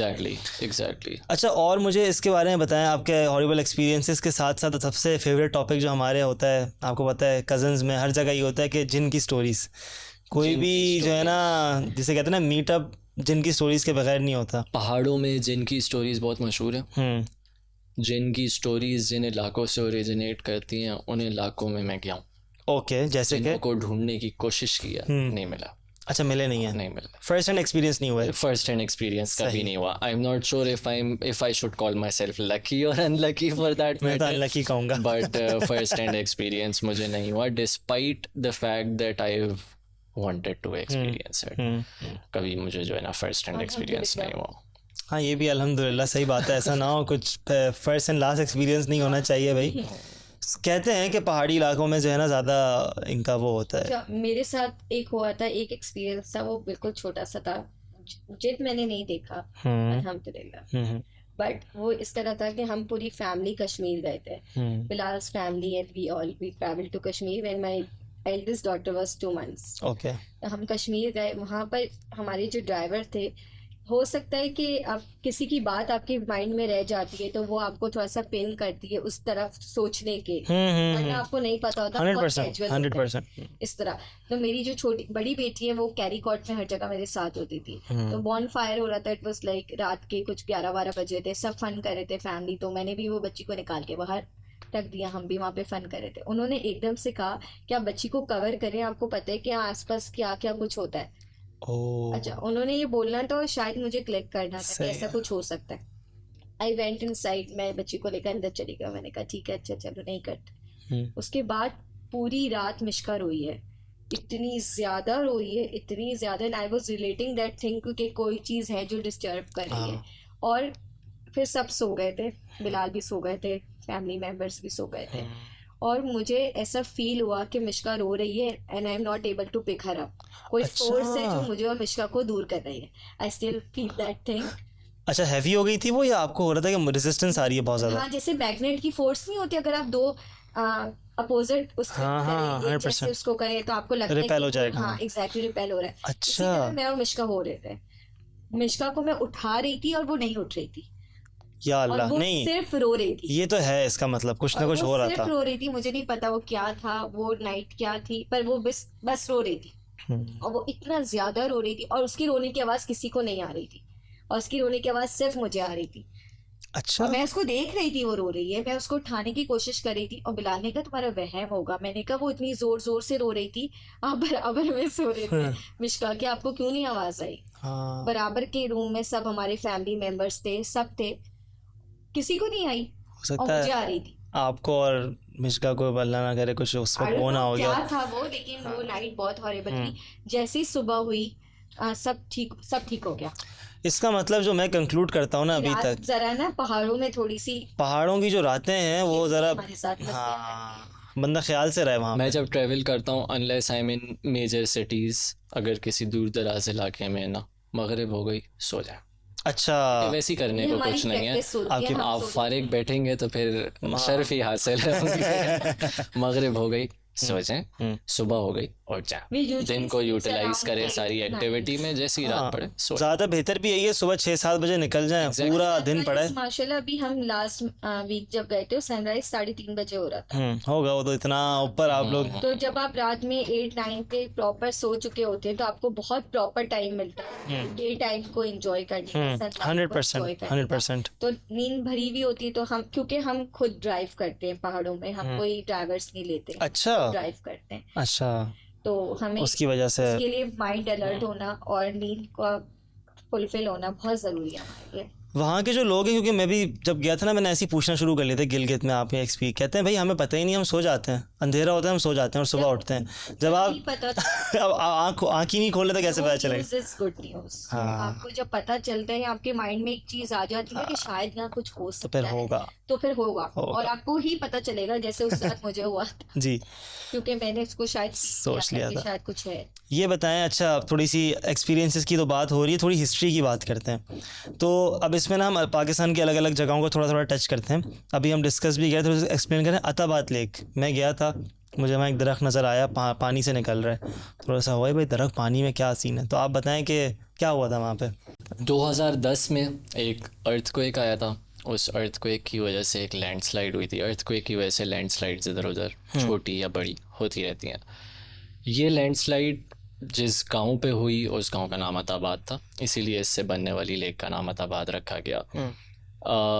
हुंजा रिवर जो है वो एक बहुत पतली वैली के थ्रू गुजर रहा है इस जगह पे, और दोनों तरफ बहुत ऊंचे ऊंचे पहाड़ हैं, 450 मीटर 500 मीटर ऊंचे ऊंचे पहाड़ हैं, मतलब ज़मीन से चोटी तक। उन पहाड़ों के बीच में जो ये पूरी खला थी वो पूरी लैंडस्लाइड की वजह से फिल अप हो गई। ओके, जैसे एक डैम बनाया जाता है, इस तरह एक पूरी लैंडस्लाइड की वजह से वो फिल अप हो गई। यहाँ से आगे जो पानी जा रहा था वो पानी कट ऑफ हो गया। हुंजा में पानी की कमी हो गई, नीचे अलीआबाद में पानी की कमी हो गई, क्योंकि रनिंग वाटर की जो सप्लाई थी वो सप्लाई ब्लॉक हो गई। और ये जो पानी ब्लॉक हुआ ये इस लैंडस्लाइड के पीछे जमा होना शुरू हो गया। और जमा होते होते बढ़ता जा रहा था वो। अताबाद का गांव जो था वो तो मोस्टली लैंडस्लाइड के नीचे आ गया था, बट कुछ हिस्सा जो है वो नहीं भी आया था, बट पानी भरने की वजह से वो गांव डूब गया। उसके बाद पानी और आता जा रहा था, पानी का लेवल बढ़ता जा रहा था, एक गांव और डूबा, फिर एक गांव और डूबा, और डेली उस पानी का लेवल थोड़ा थोड़ा राइज होता जाता था और थोड़ा मज़ीद चीज़ें उसमें डूब जाती थी। अताबाद का गांव और उसके आसपास की जो चीज़ें थी, मतलब फसलें, दरख्त वरख, ये वो तो अभी इस वक्त पानी के बहुत नीचे हैं। अताबाद लेक की डेप्थ जो है वो 350 फीट्स है। अच्छा, इट्स वेरी डीप। तो वो तो ज़ाहिर ऑफ कोर्स नज़र नहीं आता, सही। बट जो शुरू के गांव हैं जो इतने ज़्यादा डीप में नहीं है वो नज़र आते हैं। कुछ घरों की छतें नज़र आती हैं, कुछ ऐसे दरख्त नज़र आते हैं जो बीच पानी में से निकल रहे हैं, सूखे सूखे हैं वो, क्योंकि उनका मकसद ज़मीन पे रहना था, अभी वो पानी के अंदर चले गए हैं। तो वेरी मतलब थोड़ा सा सैड होता है देख के ना, कि सोचो यहाँ पे लोग रहते हैं। इवन दो वो लेक बहुत खूबसूरत है और वहाँ पर अब जो है वो रिक्रिएशनल एक्टिविटीज़ भी हैं, जेट स्की है, बोटिंग है और बड़ा ज़बरदस्त एक्सपीरियंस है वो। But this knowledge that this opportunity was made because of a tragedy, वो थोड़ा सा जो है दुख दे दिया। हाँ, थोड़ा सा स्कैरी और अजीब सा फील तो होता है। एक टाइम था जिस वक्त अताबाद लेक बन गई थी, एक्सेस ब्लॉक हो गया था और ऑल्टरनेटिव रूट नहीं बना था, क्योंकि जिस तरह दरिया ब्लॉक हुआ था इस तरह रोड भी ब्लॉक हो गया, तो दरिया के बराबर रोड चल रहा होता था। तो जीप्स जो है वो पहुंचती थी लैंडस्लाइड तक, उसके बाद जीप्स चढ़ती थी लैंडस्लाइड के ऊपर, उसके बाद जीप्स को चढ़ाते थे बोट के ऊपर। वो boat all the way cross करके उस जगह तक जाती थी जहाँ तक पानी होता था, और रोड जो है वो पानी के अंदर से जब नज़र आ जाता था तो वहाँ पे वो जीप उतरती थी और फिर मज़ीद आगे जाते थे कुंजराब की तरफ। This happened for like a year और सो। मीनवाइल चाइना और पाकिस्तान आर्मी ने मिलकर टनल्स के ऊपर काम किया, ऑल्टरनेट रूट्स क्रिएट किया। तो वो रास्ता खुल गया अब, लेकिन जब तक नहीं खुला था तब तक ट्रैवलिंग इस तरह से होती थी कि लैंडस्लाइड तक गाड़ी में पहुंचते थे, उसके बाद गाड़ी को बोट पे सवार करते थे, उसके बाद आगे जाके बोट जो है वो गाड़ी को उतारती थी और फिर आगे अपना सफ़र कंटिन्यू करता था। हर चीज़ का मतलब there is a way, when there is a will there is a way. Sometimes it becomes very tough. आप ऐसे सोचे कि गाड़ी को तो पहुंचा दिया आगे, लेकिन आगे वालों के लिए खाना, फ्यूल, मेडिकल सप्लाईज, वहाँ के बीमारों को वापस पीछे लेके आना, because all the facilities are in Gilgit mostly. तो बहुत काफ़ी टफ टाइम होगा। अच्छा, थोड़ा सा इसके बारे में बताएं, क्योंकि हमारे पाकिस्तान में तो पता नहीं कितने कल्चर्स हैं, लेकिन जो अप नॉर्थ के कल्चर्स हैं, जो एक कौन सी ट्राइब है जिनकी जो है ना बहुत मशहूर है कि उनकी एज एवरेज 100 होती है, तो उसको ज़रा डिस्क्राइब करें, क्या है वो, कौन लोग हैं? वैसे तो जो भी प्रोसेस फूड नहीं खाते उनकी एजेस ज़्यादा ही होती हैं। हम कराची वालों की तो बहुत ही कम इसीलिए बिल्कुल। And this is one of the reasons के नॉर्दर्न एरियाज़ में लोगों का लाइफ स्पैन जो है वो ज़्यादा होता है। पानी उनका साफ़ है, उनके पानी में कोई केमिकल्स नहीं है, कोई एडिटिव्स नहीं है, उनके पानी में बहुत सारे ऐसे मिनरल्स और चीज़ें मौजूद हैं जो कि डायरेक्ट ग्लेशियर्स से आ रही हैं। उनकी जो डाइट है वो सारी नेचुरल है, वहीं पे उग रही है, उसी पानी से उग रही है जो वहाँ पे मौजूद है, कोई फर्टिलाइज़र नहीं यूज़ होता वहाँ पे, थिंग्स लाइक दैट। इस तरह की वजहों से उनका इम्यूनिटी सिस्टम, उनका लाइफ स्पैन, उनकी फ़िज़िकल स्ट्रेंथ, हार्मोनल बैलेंस, ये चीज़ जो है बहुत ज़्यादा पॉजिटिव है वहाँ पे लोगों की, compare to that of people like us who have cold drinks and fast foods and junk food and thing like that. तो ये है, एक रिसर्च मैंने पढ़ी थी कि जितने भी इन इलाके में लोग होते हैं वो फ्रूट्स खाते हैं सीड्स के साथ। सही, मतलब एप्रिकॉट का सीड भी खा लेते हैं, वाटरमेलन का सीड भी खा लेते हैं, फालसे का सीड भी खा लेते हैं। और दिस इज़ इन आइडियोलॉजी उनका ये मानना है कि ये चीज़ उनको बीमारियों से और कम उम्र में मरने से रोकती है। तो it's just a myth, it's not been proven yet, but उस इलाके में मैं ये समझता हूँ कि जो उनकी नेचुरल डाइट है प्राइमरीली, और उनका जो फिज़िकल लाइफस्टाइल है, डेली पहाड़ पे चढ़ना है, डेली उतरना है, पानी लाना है तो काफ़ी आगे जाना है, वहाँ से पानी भर के लेके आना है। Most of them are working in fields, खेती बाड़ी चल रही है, जानवरों का काम चल रहा है, या थिंग्स लाइक दैट। बहुत टफ और बहुत फिजिकली डिमांडिंग लाइफस्टाइल है उनका, बहुत ज़्यादा, 100%। चिल नहीं कर सकते हो ना, शहर वालों की तरह नहीं कि हर चीज़ कॉन्सेप्ट ही नहीं है उनका, फूड पैंडा वगैरह नहीं है। एग्जैक्टली। तो इसकी वजह से ऑफ कोर्स बहुत फ़र्क पड़ता है, फ़र्क पड़ता है। प्रोज एंड कॉन्स है यहाँ पे, अगर हर चीज़ ईजिली अवेलेबल है तो बीमारी का इशू है, वहाँ पे नहीं है तो लोग बड़े फिट हैं। And I think it's fair. यहाँ पे हम कराची में एक कोने से दूसरे कोने में 1 घंटे में पहुँच जाते हैं, वहाँ पे एक दिन लगता है, ऐसे ही उनकी ज़िंदगी ज़्यादा है, हमारी ज़िंदगी का, आई थिंक इट्स फेयर। हाँ, दोनों को इक्वली कुछ ना कुछ मिल गया है, ये बात बिल्कुल सही थी। अच्छा, इसके अलावा बताएं कि कोई ऐसे ट्राइब्स, कोई ऐसे लोग, कोई ऐसी जगहें हैं जो कि बिल्कुल थोड़ी अनडिस्कवर्ड, अनटचेबल्स नहीं होते, कुछ लोग जो शुरू से अलग रह रहे हैं, कि जिनके यहाँ फॉर एग्जांपल जैसे एक शहर की लाइफ होती है बहुत ही फास्ट, अलग अलग अलग, फिर गांव की रहती है, फिर गांव से भी थोड़े से लोग जो होते हैं ना और ज़्यादा स्लो, और जिसे कहते हैं रिमोट एरियाज़ में, ऐसे कुछ हैं जहाँ अनडिस्कवर्ड हो? Undiscovered no, untouched no, inaccessible no. अच्छा, इस तरह के कि जिनसे कभी कांटेक्ट ही ना हुआ हो, नो, पाकिस्तान इस में तरह तो वो के नहीं नहीं है। है। एक्सेसिबिलिटी पे अगर बात करें तो हाँ, सिंध और बलूचिस्तान के कुछ ऐसे इलाके हैं जहाँ के लोगों को शहर तक एक्सेस करने के लिए इतने ज़्यादा दिनों का सफ़र करना पड़ता है कि वो उसको स्किप ही कर अवॉइड ही लेते कर हैं। लेते हैं। बट अप नॉर्थ की अगर हम बात करें तो इस तरह का कोई रीजन मैं नहीं समझता जहाँ पे इतनी पॉपुलेशन कोई ऐसी रह रही हो जो बिल्कुल सही, कट ऑफ हो। सही। नंबर 2, रोड्स बहुत सारे बन गए हैं, हाईवेज एंड मोटरवेज बन गए हैं, उसकी वजह से एसेसिबिलिटी ईजी हो गई है। And most importantly 4G network हर जगह आ गया है। अब तो K2 बेस कैंप पे भी 4G आता है, बाबू सर टॉप पे 4G आता है, तो that has really helped in communication. तो वो लोग जो खुद नहीं भी आ सकते वो अपना पैगाम पहुंचा सकते हैं। अब तो अल्लाह ना करे अगर ज़रूरत है, कोई हेल्प रिक्वायर्ड है, कोई रेस्क्यू रिलीफ एफर्ट रिक्वायर्ड है, तो the communication is done. However, एक स्टोरी मेरे जहन में आई, जिस वक्त कराकरम हाईवे बन रहा था, जो कराकरम हाईवे का जो इन्हें रूट निकाला था, इंडस रिवर पे पूरा चलता है कराकरम हाईवे, और अप टिल बेशाम सिविलाइजेशंस मौजूद थी, थोड़ा बहुत पगडंडी जैसा रास्ता भी मौजूद था। बेशाम से लेके जहाँ पर हमारा ध्यामिर भाषा डैम बन रहा है, वहाँ तक अगर कभी आपने ट्रैवल किया हो उस जगह पे, तो दोनों तरफ पहाड़ियाँ हैं, बहुत ऊंची हैं और चट्टानें हैं, और उसमें जो रोड है ना वो भी पहाड़ों को काट के ही बनाया है मशीनरी के थ्रू। सही, सही। तो जब तक वो रोड नहीं बना था तब तक वहाँ पे पैदल चलने का भी कोई रास्ता नहीं था। अच्छा। And since it's a river with a lot of currents, उस पे बोट वाला सिलसिला भी नहीं था। बीच में कुछ गांव बसते थे, वहाँ पर पॉपुलेशंस मौजूद थी जो अपना लाइफस्टाइल वहाँ पे गुजार रहे थे। जिस वक्त ब्रिटिशर्स कराकरम हाईवे बनाने के लिए पहुँचे वहाँ पे अपने मशीनरी के साथ, जीप्स के साथ और इक्विपमेंट के साथ, और कोहिस्तानियों को उन्होंने बताया कि हम ये सारा सामान इसलिए लेके आए हैं ताकि हम एक रोड बनाएं, ये रोड इस्लामाबाद से लेके गिलगित तक जो है सारे इलाकों को कवर करेगा। तो they became very happy, they knew के इस रोड से उनकी ज़िंदगियाँ बदल जाएंगी। और उनकी नज़र में ये सारा माजरा जो है वो इक्विपमेंट की वजह से पॉसिबल था, द मशीनरी, सही, सही। and they were so remote and they were so cut off from the modern technology that they didn't know how to deal with this situation. They brought अपने जानवरों का चारा और वो उन्होंने जीप्स के आगे रखा कि जीप्स ये खाएंगी, जीप्स चलेंगी और जीप्स रोड बनाएंगी।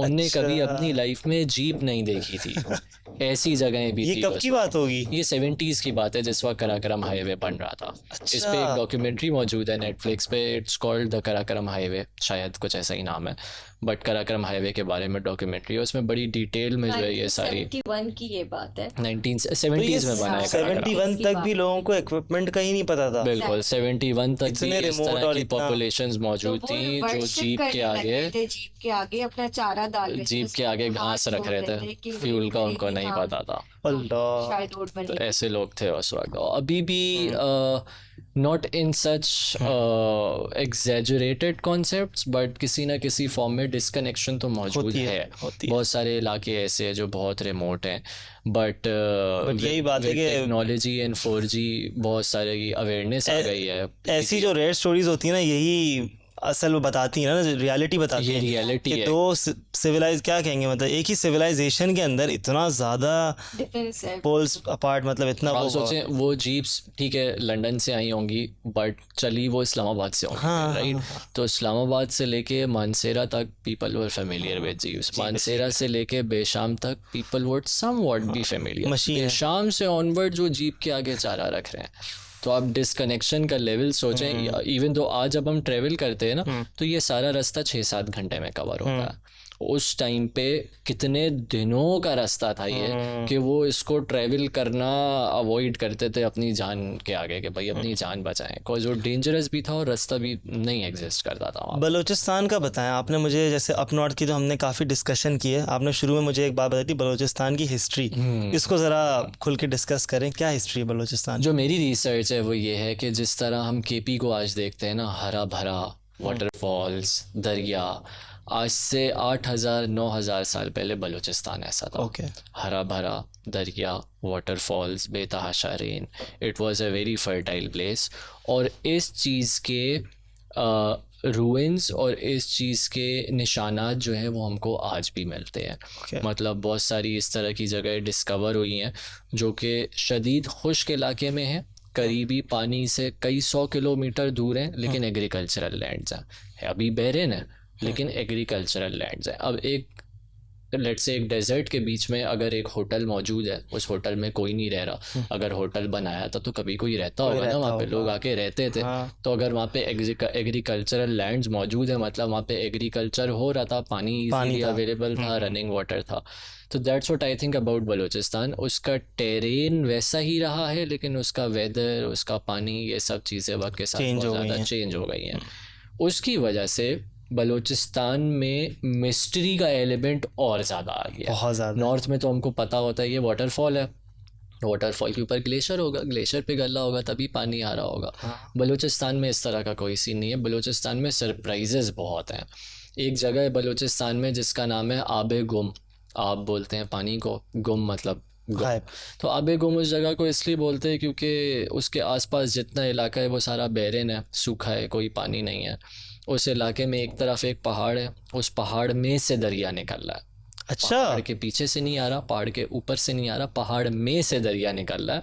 और वादी के दूसरी तरफ एक पहाड़ है जिसमें दरिया जा रहा। कहाँ से आया पानी, कहाँ गया नहीं पता, इसलिए उस इलाके का नाम क्या रिसर्च है, क्या है, कुछ भी नहीं पता। इसके पीछे ये पॉसिबिलिटीज़ है कि दरिया तो मौजूद है वहाँ पे, लेकिन बलूचिस्तान में मिट्टी से ज़्यादा पत्थर है, मोटे मोटे पेबल्स जो होते हैं। तो मोटे पेबल्स अगर बहुत सारे हों और उसमें नीचे पानी हो तो आपको ऊपर देख के नहीं पता चलता, लेकिन नीचे से पानी चढ़ रहा होता है। तो बलूचिस्तान का टेरेन इस तरह का है।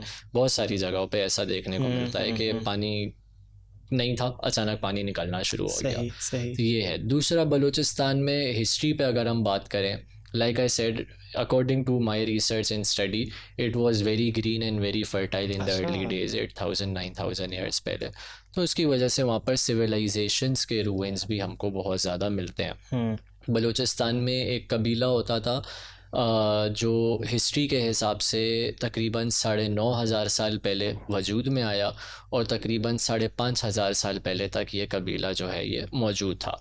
इस कबीले ने बलूचिस्तान में, ईरान में, थोड़े से सिंध में, कुछ पार्ट ऑफ पंजाब एंड कुछ पार्ट ऑफ अफ़गानिस्तान, यहाँ पे पूरी सल्तनत थी इनकी। इनका नाम था महर सिविलाइजेशन, MEHAR। महर सिविलाइजेशन पे यूट्यूब पे सिर्फ 2 वीडियोज़ हैं, ठीक है। महर सिविलाइजेशन आ जाएगी सिर्फ 2 वीडियोज़ हैं, और उसके बारे में कोई इन्फॉर्मेशन ऐसे सच ऑनलाइन नहीं मिलती है।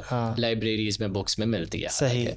महर सिविलाइजेशन दुनिया की ओल्डेस्ट नोन सिविलाइजेशन है। सिविलाइजेशन उसको बोलते हैं जहाँ पे घरों का स्ट्रक्चर मौजूद है, कुछ निज़ाम मौजूद है, कुछ गली है, कुछ नाला है, some form of people trying to make a life together. तो वो साइंस वहाँ पे मौजूद हैं, घर मौजूद हैं वहाँ पे। कुछ इस तरह की इबादत गाहें मौजूद हैं जो कि बहुत ग्रैंड लेवल पे बनी हुई हैं। इस वक्त टूटी फूटी स्ट्रक्चर्स हैं। 8,500 साल पुराने रूइंस, 8,000 साल पुराने रूइंस वहाँ पर मौजूद हैं। ठीक। नुश्की डेजर्ट के पास एक इलाका है जिसका नाम है खरान, इट्स अ डिस्ट्रिक्ट। खरान में बहुत सारे ये रूइंस मौजूद हैं। इवन खुजदार के आसपास भी बहुत सारे रूइंस मौजूद हैं। एनीवेज़, महर कबीला जो है वो अपने पीक पे था आज से तकरीबन 6,000 साल, 5,000 साल पहले। उसके बाद उसका डिक्लाइन शुरू हुआ, वो आहिस्ता आहिस्ता टूटता गया। आपने एक लफ्ज़ बहुत सुना होगा, मेहरान। हाँ। मेहरान इसी से निकला।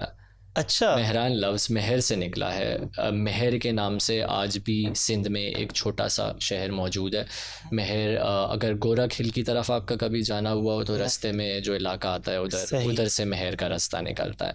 बलूचिस्तान में भी एक दो छोटे से कस्बे हैं जिनका नाम महर, मेहरान, महार इस तरह तो के उन्हीं नाम के है। ही बेसिकली ये वो तो हैं। ये उधर से ही जाके सारी चेंज मिलती हैं महर कबीले पर। ओके, तो this is one of the oldest ruins not just in Pakistan but in the entire world. उसके अलावा और भी बलूचिस्तान में बहुत सारी इस तरह की चीज़ें, लाइक प्रिंसेस ऑफ होप है, बलूचिस्तान स्फिंक्स है। इनके बारे में ये बोला जाता है कि ये नेचुरल चीज़ें हैं, बट बहुत सारे लोगों ने रिसर्च भी करी है और बहुत सारे लोगों ने इसको अलग अलग तरीके से डॉक्यूमेंट करके ये प्रूफ करने की कोशिश की है कि ये नेचुरल नहीं है, ये मैन मेड स्ट्रक्चर्स हैं। एंड लेट्स से बेला में केव सिटी है, शहर रोगन बोलते हैं उसको, बहुत सारे केव्स हैं वहाँ पे। उसके बारे में बोला जाता है कि जिस वक्त अलेक्जेंडर अपने इलाकों से इंडिया की तरफ जा रहा था तो वो इस रूट से गुजरा था और इन केव्स में उनकी आर्मी रुकी थी। ओहो, और ये भी तो इस तरह की ancient बहुत सारी history हो गई जगहें है। हैं। तो मतलब हम लोग उस हिस्ट्री का पार्ट बनते हैं, बनना चाहिए हमको। हम बन नहीं पा रहे हैं, बन नहीं पा रहे। बनना चाहिए हमको। इस वक्त पाकिस्तान का टूरिज़्म सेक्टर जो है वो नॉर्थ की वजह से चल रहा है और उसके पीछे रीज़न हमारी लैक ऑफ अवेयरनेस है। अगर हम समझ जाएं कि बलूचिस्तान में कितना पोटेंशियल है तो बलूचिस्तान टूरिज़्म इंडस्ट्री में ज़्यादा कंट्रीब्यूट कर सकता है एज़ कम्पेयर टू क्योंकि the history that it holds. History भी है और जैसे मैंने आपको बताया बलूचिस्तान में सरप्राइजेज हैं। ऐसे सरप्राइजेज है क्या, फॉर एग्जांपल नॉर्वे और स्वीडन की साइड पे जो बीचेस होते हैं वहाँ पे स्प्रिंग टाइम में पानी जो है वो बायोलूमिनेसेंट हो जाता है। उसमें एक माइक्रो ऑर्गेनिज्म होता है जिस पे जब हाथ या पाँव लगे तो वो ग्लो करता है ब्लू कलर से। बलूचिस्तान में ऐसे बीचेस मौजूद हैं जिसमें बायोलूमिनेसेंट प्लैंक्टन मौजूद है। अच्छा, मौजूद है। तो वो मतलब लोग बहुत कम जाते हैं या क्या? हाँ, रिमोट हैं थोड़े, इसलिए लोग वहाँ पे बहुत कम जाते हैं। आप लोग जाते हैं? लोगों को डर लगता है कि वहाँ जाएंगे तो कोई जाऊंगा मसला हो जाएगा, लेकिन अल्हम्दुलिल्लाह कोई मसला नहीं है। बस मैं जाऊंगा the only strength that you need is over here. चाहे कहीं की भी ट्रैवलिंग हो, अगर आप मेंटली केपेबल हैं, रेडी हैं तो आप करें। हाँ, प्रिकॉशंस लें। It's very important to take precautions, it's very important to take care of all the safety measures, but have a good mind set. Travelling में तो जैसे आपने बताया ना कि जैसे माइंडसेट के अलावा जो अभी आपने सारी बातें बताई कि जो what keeps you going is के यही क्वेश्चन कि आगे क्या है, आगे क्या है, पहले कौन रहता था। हिस्ट्री में तो हिस्ट्री और जो हम लोग ज्योग्राफी ये सब तभी एक साथ ही पढ़ाई जाती होती है क्योंकि इतनी दफ़ा लिंक होता है इसका। जैसे अलेक्जेंडर का उसकी पूरी हिस्ट्री होगी। अच्छा, वो यहाँ क्यूरियोसिटी कीप यू गोइंग। हाँ, आपको आगे बढ़ने की चाह होती है, कुछ और भी क्या कुछ है जो मैं देख लूं। देख सकते हैं। बिल्कुल, डिस्कवरीज ऐसी ही हो रही होती हैं और लोग पूरी ज़िंदगी इसमें लगा देते हैं। तो same I feel like Balochistan Sindh में इतनी सारी चीज़ें हैं जो कि ऐसी सुनने में आ जाती हैं और उस पर कोई वीडियोस नहीं है, कोई जो डॉक्यूमेंट्रीज़ हैं वो भी यूएस की और उनकी आके थोड़ी बहुत शूट की हुई हैं, उन्होंने किया जो भी थोड़ा बहुत किया हुआ है उसके ऊपर से। तो जैसे मोहनजोदाड़ो है और बाकी चीज़ों की लिटरली जो मैंने वीडियोस देखी है ना वो बीबीसी और नेशनल ज्योग्राफिक की देखी हैं कि उन्होंने उसको पूरा 3D वे में समझाया कि क्या हो सकता था, क्या क्या रीजंस थे कि वो सिविलाइजेशन ख़त्म हो गई, कैसे हुई थी, सब चीज़ें उसके बारे में थी। तो विद टाइम आप लोगों की माशाल्लाह ये जर्नी अभी चल रही है, तो आपके ज़रिए से कितने लोगों को ये चीज़ें पता चल रही है इंशाल्लाह। तो अल्लाह ताला आप लोगों को और ज़्यादा जो है सेहत ज़िंदगी दे, आप लोगों को घुमाएं फिराएं, आप लोग और ज़्यादा करें। एक चीज़ we can go all day with this, जो मसला ये कि थोड़ा सा टाइम का आपको पता है हमारे वो है। ये बताएं कि जैसे जो आपकी इनिशिएटिव है बहुत बड़ा जो कहता है जा पाकिस्तान का मैप, इसके बारे में डिस्कशन करें अभी, बताएं। Just a while ago, Noor was explaining how people would approach to her for consultancy. मेरा भी यही सीन था, हर वक्त फ़ोन, यहाँ जाना है बता दो, यहाँ जाना है समझा दो, यहाँ कैसे जाएं, यहाँ कैसे जाएं। And there came a point when I was tired of explaining it to the people all the time कि यार सुबह से लेके रात तक यही काम है, लोगों को समझाते रहो, खुद घूमने को नहीं मिल रहा, लोगों को घुमा रहे हैं। तो there came a point when I realized कि there is only a handful of people जिनको मैं one-on-one समझा सकता हूँ। There needs to be a resource, there needs to be a tool जो उनको मैं दे दूँ, और मेरा सारा एक्सपीरियंस, मेरी जितनी भी सोर्सेज हैं उधर से जो भी एक्सपीरियंस मैं कलेक्ट कर सकता हूँ, और वो सोर्सेज जिनसे मैं डायरेक्टली नहीं मिला हूँ और शायद मेरा क्लाइंट कभी भी ना मिल पाए, उनके भी एक्सपीरियंसेस वो सब एक जगह हम जमा कर लें। वो हम बंदे को दें, and he should be able to do it himself. तो even though we are a tour operator और हमारा काम लोगों को गाइड करना है, और जब पाकिस्तान मैप ये काम करने में हमारे लिए ही रुकावट है। अगर आप मेरे पास एज अ कस्टमर आ रहे हैं और मैं आपको जब पाकिस्तान मैप दे दूं तो मैं आपके पास मेरे पास क्यों आएंगे, अगली बार नहीं आऊँगा। Exactly, but even then we are doing it. हमारा पर्पस जो है अगेन वो इल्म बांटने से और मिलता बढ़ता है, और हमारा पर्पस ट्रैवलिंग को प्रमोट करना है, चाहे वो ऐसे हो या कैसे भी हो, मैप हो जो भी। तो वो चीज़ हमको नज़र आई कि भाई एक मैप हम बनाते हैं और उस मैप में अपने सारे एक्सपीरियंसेस हम डाल देते हैं। हमने डाल दिए, उसके हमने सोचा यार बहुत सारे लोगों ने और भी अपने एक्सपीरियंसेस शेयर किए हुए हैं, किसी ने यूट्यूब पे किए हुए हैं, किसी ने अपने ब्लॉगिंग करता है कोई, किसी ने कोई और तरीके से किया हुआ है, वो भी सारे कर लिया। उसके बाद फिर हमने सोचा और बहुत सारी इस तरह की रिसोर्सेज है जो डायरेक्टली रिलेटेड नहीं है बट हेल्प कर सकती हैं। For example Jio positioning systems हैं, सेटेलाइट इमेजरी है, फॉरेन माउंटेनियर्स के लोकल एक्सपीरियंसेस हैं, लोगों ने किताबें बहुत लिखी हैं। मुस्तनसर हुसैन तारड़ साहब की बहुत सारी किताबें हैं जिसमें उन्होंने लिखी हैं चीज़ें, वो भी सब शामिल कर दिया। उसके बाद फिर हमने सोचा कि भाई बहुत सारी ऐसी जगहें होती हैं जो अभी तक डिस्कवर नहीं हुई होती, फर्स्ट टाइम किसी बंदे ने डिस्कवर करी है और उनने फेसबुक पे तस्वीरें लगाई हैं उस जगह की, कोई नाम भी रख दिया, उनको फ़ोन करा, पूछा भाई कैसे पहुँचे यहाँ पे, क्या रास्ता लिया, कितना टाइम लगा, और उनकी स्टोरी सुन के उस स्टोरी को उस मैप पे प्लॉट कर दिया। इस तरह की भी बहुत सारी स्टोरीज उसमें डाल दी। एंड देन ओवर टाइम बहुत सारे बाउंड्री के हिसाब से चेंजेस भी आते हैं। जैसे फाटा जो है वो पहले अलग होता था, अब फाटा जो है वो केपी का हिस्सा है, नए मोटरवेज बन गए, नए डैम्स बन गए, तो ये चीज़ें भी हम वक्त के साथ डालते गए। ये मैप वक्त के साथ इतना डिटेल्ड हो गया, कभी सोचा भी नहीं था कि इतना डिटेल्ड हो जाएगा। ये इतना डिटेल्ड हो गया कि अगर मुझे किसी जगह के बारे में नहीं पता होता ना तो मैं भी उसी मैप को देखता। अच्छा, वो मेरी नॉलेज से, मेरे experience, it's way larger than life, it's way bigger than us. अब मैप जिस वक्त हमने शुरू किया था इन द अर्ली डेज़, कोई दोस्त आया बोला कि यार यहाँ जाना है समझ नहीं आ रहा, ये लो एक मैप तुम ले लो। अच्छा, यार यहाँ जाना है समझ नहीं आ, ये लो एक मैप। और उनको प्रॉपर हेल्प हो रही है, मतलब हमने बांटे वो मैप शुरू में ना, कोई हमने 500-600 मैप्स जब बांट दिए तो मेरे एक दोस्त ने मुझको बोला यार तुम बेवकूफ़ हो, बांट क्यों रहे हो, बेचो इसको। मैं बोला यार इसको कौन ख़रीदेगा, ये भी कोई ख़रीदने वाली चीज़ है, तो तुम बेच के तो देखो। बोला चलो सही है ठीक है बेच के देखते हैं। स्टार्ट किया उसको सेल करना, तो अच्छी डिमांड आई। जब एक दफ़ा अच्छी डिमांड आनी शुरू हो गई फिर हमने उसमें प्रॉपर तरीके से मेहनत करी, हर चीज़ को प्रॉपर किया, सारे रूट, सारी लोकेशन, सब चीज़ को जो है ना up to standard, up to the requirement of not just the traveller but also other aspects as well, उन सब चीज़ों को फोकस किया हमने। तो इस वक्त जहाँ पाकिस्तान मैप जो है वो even though there is no certificate that says it, but it's not difficult to say कि जहाँ पाकिस्तान में पाकिस्तान की हिस्ट्री का सबसे डिटेल्ड मैप है। इतना डिटेल्ड मैप पाकिस्तान की हिस्ट्री में अब तक बना ही नहीं है। हज़ारों टूरिस्ट डेस्टिनेशंस मौजूद हैं, और जैसा कि मैंने आपको कहा कि इतनी डेस्टिनेशंस हैं कि एक ज़िंदगी काफ़ी नहीं है। आपको मल्टीपल लाइफ्स चाहिए सिर्फ उस मैप की जगहों को कवर करने के लिए। और दिस वाज एन इनिशिएटिव विच हमारे जहन में कोई ऑब्जेक्टिव नहीं था, बस मज़ा आ रहा था, करते जा रहे थे, तो वो एक चीज़ बन गई। अब जब वो बन गई तो हमने सोचा कि इसको और बड़ा करें। नॉर्थ का मैप मैंने आपको अभी दिखाया भी, नॉर्थ का मैप रेडी है ऑलरेडी, चल रहा है।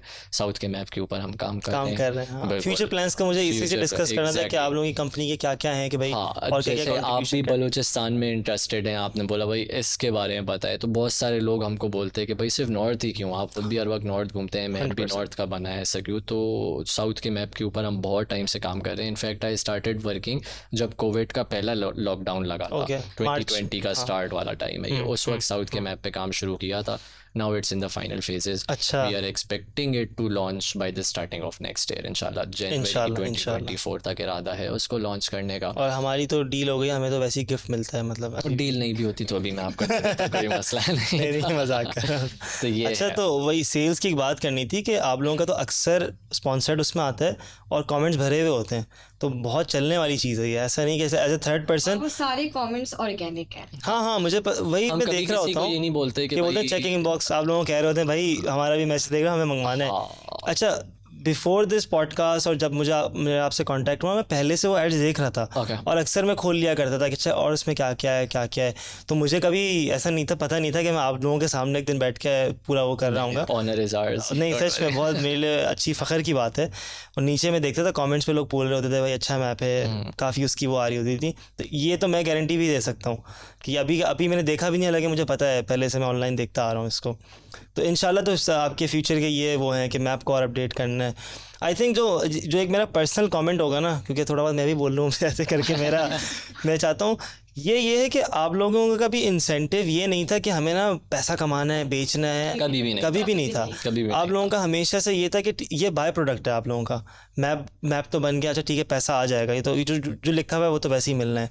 लेकिन what keeps you going is कि आप लोगों को खुद इंजॉय करना है। आप लोग जैसे कहते हैं ना हमें पहाड़ बुलाते हैं हम चले जाते हैं, तो बस आप लोग वो करते जा रहे हैं, साथ में लोग मिलते जा रहे हैं। तो 3 इडियट्स वाली मेथडोलॉजी है कि एक्सेलेंस के पीछे भागे, पैसा झक मार के खुद ही आ जाएगा। ऐसे ही तो यू जस्ट जो भी काम आप कर रहे हैं ना उसको ऑनेस्टी के साथ, डेडिकेशन के साथ और अपना 100% दे के करें।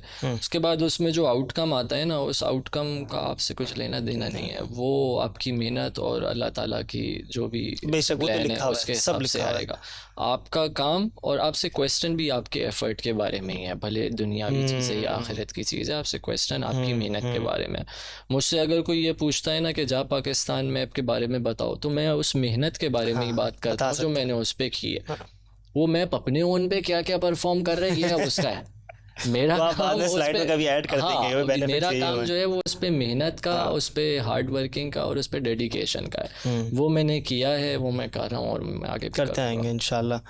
तो क्या कहते हैं, इतनी सारी चीज़ें हमने डिस्कस की। सबसे पहले एक्सपीरियंसेस डिस्कस किए, फिर आपकी फैमिली का जो बहुत ही जैसे कहते हैं ना यूनिक पॉइंट है, आप फैमिली के साथ ट्रैवल कर रहे होते हैं बच्चों के साथ, उसमें आई एम श्योर काफ़ी पेरेंट्स अब थोड़ा हल्के में हो जाएंगे कि अब ठीक है निकलते हैं इंशाल्लाह। फिर हमने हिस्ट्री डिस्कस की। हिस्ट्री का तो मेरा पर्सनल फेवरेट होता है, पाकिस्तान की हिस्ट्री, वर्ल्ड हिस्ट्री। थोड़ा और इंशाल्लाह किसी और दिन जरूर अलग से बैठेंगे, कोई और पॉडकास्ट होता है, शूट हो पार्ट 2, डिपेंड करता है कमेंट्स में लोग क्या क्या डिमांड कर रहे हैं ये वो। और क्या क्या चीज़ आपकी, हमने कंपनी के बारे में उसकी हिस्ट्री, अभी क्या क्या परफॉर्मेंस है, फ्यूचर भी, और कुछ ऐसा है जो मैप के अलावा सोवेनियर्स की हमने डिस्कशन। सोवेनियर्स बिल्कुल अगेन ये भी उसी चीज़ से निकलती है कि हम एक्सेलेंस और हम डेडिकेशन के साथ काम करने वालों में से हैं। हम मॉनेटरी बेनिफिट्स को अपना प्राइमरी ऑब्जेक्टिव नहीं बनाते। मैंने टर्की ट्रैवल किया तो वहाँ पे मैंने नोटिस किया कि अंतालिया जब हम गए तो सारी गिफ्ट शॉप्स में अंतालिया की चेन्स, मैग्नेट्स, छोटे छोटे और गिफ्ट आइटम्स मौजूद थे। उसके बाद इस्तांबुल आए, वहाँ पे इस्तांबुल की चीज़ें देखी। उसके बाद प्रिंसेस आइलैंड गए, वहाँ पे प्रिंसेस आइलैंड की चीज़ें देखी। कराची आए, कुछ नहीं नज़र आया। लाहौर गए, कुछ नहीं नज़र आया। इस्लामाबाद गए, कुछ नहीं नज़र आया। बहुत ढूंढा तो मीनार पाकिस्तान की चेन मिल गई, और बहुत ढूंढा तो एक झंडे वाली की चेन मिल गई। Apart from that there is nothing over there. घर जब भी कोई गेस्ट आता था यूएस से या यूरोप से या कोई भी आता था तो वो हमें अपनी जगह का जरूर सुविधा जी and we had nothing to offer them. कुछ नहीं होता था। और यही चीज़ हमें एक जो थर्स्ट होती है जिसको आप क्वेश्चन कहते हैं कि हम क्यों नहीं है, व्हाई नॉट अस, हमारे पास क्यों नहीं है। इस पर हमने बहुत एफर्ट की थी कि हमारे पास कुछ ऐसी सुविनियर हो जो कि लोकली प्रोड्यूस की जाए। ओके, लोकली बने, लोकली प्रोड्यूस हो और सारा काम उसका within Pakistan. Because we promote Pakistan totally हर तरीके से। तो हमें था कि जो भी प्रोडक्शन हो रही है वो पाकिस्तान में होनी चाहिए, हमें बाहर से नहीं चाहिए। और इन्हीं दौरान कोविड आ गया, उसके बाद जो रिस्ट्रिक्शंस आई इंपोर्ट एक्सपोर्ट पे, तो आपने कहा अब तो फिर तो हमें था कि हमें कोई लोकल चाहिए। सही है। फिर हमने अपना सेटअप बनाया। पहले हमने डिजाइन किया, सारे पहले हमने जॉट डाउन किए कि लोग कहाँ कहाँ के सोवेनियर्स पसंद करते हैं या कहाँ जाना चाहते हैं, और उसके बाद सोवेनियर्स लेकर आना चाहते हैं, क्योंकि हर चीज़ लाना इज इम्पॉसिबल। जब आप घूमने जाते हैं तो आप क्या क्या लेकर आएंगे, और जो खाने पीने की चीज़ है वो खत्म हो जाती है। तो हम चाह रहे थे कोई ऐसी चीज़ हो जो आपके साथ मेमोरीज को लेकर आए। तो होल सोल इसका जो लुब्बे लुबाब था भाई ये था कि मेमोरीज आनी चाहिए। पहाड़ नहीं ला सकते अपने साथ, पहाड़ का टुकड़ा ले आए। ये हरकत मैं कर चुका हूँ। मैं कोयटा गया था तो वहाँ पे मेरे ख्याल से कोई ट्रीज़ हैं जो कि अल्पाइन कौन सी हैं मुझे नहीं पता, बहुत स्पेसिफिक ट्रीज़ हैं वहाँ लंबी। तो बाबा ने बताया या तो यहाँ है और यूएस में है ये, इसके अलावा दुनिया में कहीं नहीं है। तो मैं लकड़ी इसमें से तोड़ रहा था। मैंने कहा लकड़ी ले आता हूँ घर थोड़ी सी अपने साथ। तो उसी लिए हमने स्टार्ट किया माशाल्लाह का जो ये था। बहुत एफर्ट लगी इसके पीछे, बहुत एफर्ट लगी, क्योंकि पाकिस्तान में we are the first one to break this thing. हमारे पहले कुछ था नहीं 100%। तो इसलिए किसी ने ग्राउंड नहीं बनाया था। जब कोई फर्स्ट टाइम कुछ कर रहा होता है ना, तो उसके लिए चैलेंजेस स्ट्रगल्स डिफरेंट होते हैं। तो इस वजह से हमें ज़्यादा मुश्किल हुई, बट ग्रेजुअली हमने गिव अप नहीं किया। हमें बहुत टाइम लगा, बहुत टाइम भी लगा, पैसा भी लगा, और मतलब दिन रात हमारे लिए था कि सुवेनियर्स बनाने। आफ्टर लाइक 8-10 months हमने पहला सुवेनियर अपना कौन सा लाए थे, कागान। अच्छा, कागान का आपने कहा पहाड़ी की पहली बारी है। और टोटल कितने डिजाइन आके, कितने शहरों के? 14 है अब हमारे हमारे पास पास। 14 We have कागान, सवात, चित्राल, कराची, लाहौर, इस्लामाबाद, कोयटा, पेशावर, खुजदार, मकरान, फिर पाकिस्तान, हुंजा, पाकिस्तान, स्कर्दू, कश्मीर, स्कर्दू माशाल्लाह। In the flag. सो 12, 13, 14, 15 हो गए। 15 जबरदस्त जबरदस्त। तो यही, और बहुत डिटेल्ड है। मैंने देखा अभी बहुत कराची वाला जो detailed था है, उसमें बहुत लिटरली detailed पूरा है। कराची का मिक्सचर है। और इट्स जस्ट 3 inches। जो आइडिया इसके पीछे वो ये है कि लेट्स से किसी और सिटी से बंदा आया, कराची एक आध हफ्ता गुजरा, उसने सब एक्सप्लोर कर लिया, अब वो वापसी जा रहा है तो वो अपने साथ ये सुवीनियर लेगा। अब वो सुवीनियर के किसी भी कॉर्नर, किसी भी पार्ट पे देखेगा ना, तो वहाँ से उसकी एक मेमोरी ऑटोमेटिकली एसोसिएटेड होगी। Every time he would look at it, he would remember a time that he spent यहाँ गया था, यहाँ। ये सारे सुवीनियर्स इसी मेंटेलिटी से बनाए गए हैं। कागान वाला जो है वो पूरी कागान वैली की सारे टूरिस्ट स्पॉट्स को कवर करता है। सवात वाला सवात वैली के स्पॉट्स को कवर करता है। हुंजा उस रीजन को कवर करता है। So if you've been to that area and when you look at it, you would remember it instantly। यार बहुत मजा आया था मुझे। यहाँ सही है, गए थे। ठीक है। और ये जब हमने बनाया था तो हमारा मकसद ये भी था कि इसको इंटरनेशनल स्टैंडर्ड पे लेकर आना है। नहीं माशाल्लाह बहुत अच्छी ऐसा क्वालिटी होना का है चाहिए कि जो अगर पाकिस्तान से बाहर भी जो फॉरेन पाकिस्तानीज होते हैं वो भी अपने घर लेकर जाएं, तो मतलब वो पाकिस्तान को रिप्रेजेंट कर रहे ऐसा ही हैं। है। ऐसा लगता है कि हमारी इज्जत का मामला है। नहीं बिल्कुल When it comes to बिल्कुल। पाकिस्तान इट्स लाइक हमारी इज्जत का मामला है। पाकिस्तान तो वैसे ही हम लोग इतने पेट्रियाटिक होते हैं। 100%। और माशाल्लाह आप लोग वैसे ही कर रहे हैं, और बहुत एक तो अच्छा लगा, स्पेशली आप लोगों की इनिशिएटिव्स देख के। माशाल्लाह बहुत मेहनत है आप लोगों की इसके साथ ना। और ये भी है कि वही जो मैंने पहले बात की, ट्रू मेहनत है, जैसे कहते हैं ना, खालिस प्योर चलते जा रहे हैं। माशाल्लाह माशाल्लाह। अब थोड़ा मुझे लगता है टाइम आ गया रैप अप करने का। Sure। तो बहुत अच्छा लगा आप लोगों के साथ यहाँ पे, और क्या कहते हैं, इंशाल्लाह और एक्सपीरियंसेस होते रहेंगे। अल्लाह ताला आप लोगों को और बरकत दें, आप लोगों को और सेहत दें, स्पेशली क्योंकि आप लोगों को पहाड़ियाँ चढ़नी है बहुत सारी अभी। तो ये है। Thank you so much for coming here. Thank you so much, आपने इतना कुछ एक्सपीरियंस शेयर किया। आई एम श्योर काफ़ी लोग सुनने वाले। आप लोग प्लीज़ कमेंट्स में बताएं कैसा लगा आप लोगों को एपिसोड, और अगर आप चाहते हैं कि इसका पार्ट 2 हो जिसमें स्पेसिफिकली हम हिस्ट्री डिस्कस करें, क्योंकि हिस्ट्री का तो मैं बहुत बड़ा फ़ैन हूँ, और आप लोग भी माशाल्लाह काफ़ी हिस्ट्री जानते हैं, तो फॉर श्योर हम इनको वापस थोड़ी जहमत देंगे। आप आएँ थोड़ा, नो प्रॉब्लम, एनी टाइम आके जो है अपने एक्सपीरियंस शेयर करें। This was it with our episode with Jaa Pakistan. Thank you so much for coming here. It was an honour having you. ठीक है, जाओ out. Assalamu alaikum everyone, this is your favorite host Ahmed Zubair Abbasi, also known as Zao. Welcome to our new podcast चाय पापा with Zao। मेरी चाय खत्म हो गई है, लेकिन आप बिल्कुल टेंशन नहीं लें, हर पॉडकास्ट पे आपको अच्छी नई ताज़ी चाय बना के देंगे। In this podcast series we'll be calling people from all over the internet, whether they are famous or not, such as YouTubers, athletes, songwriters, just normal artists also. So this series is for everyone जिनको मज़ा आता है चाय के ढाबों में बैठ के बातें करने में, या फिर चाय के साथ अपनी शाम बिताने में। Thank you so much for watching. Until next time, Zao out.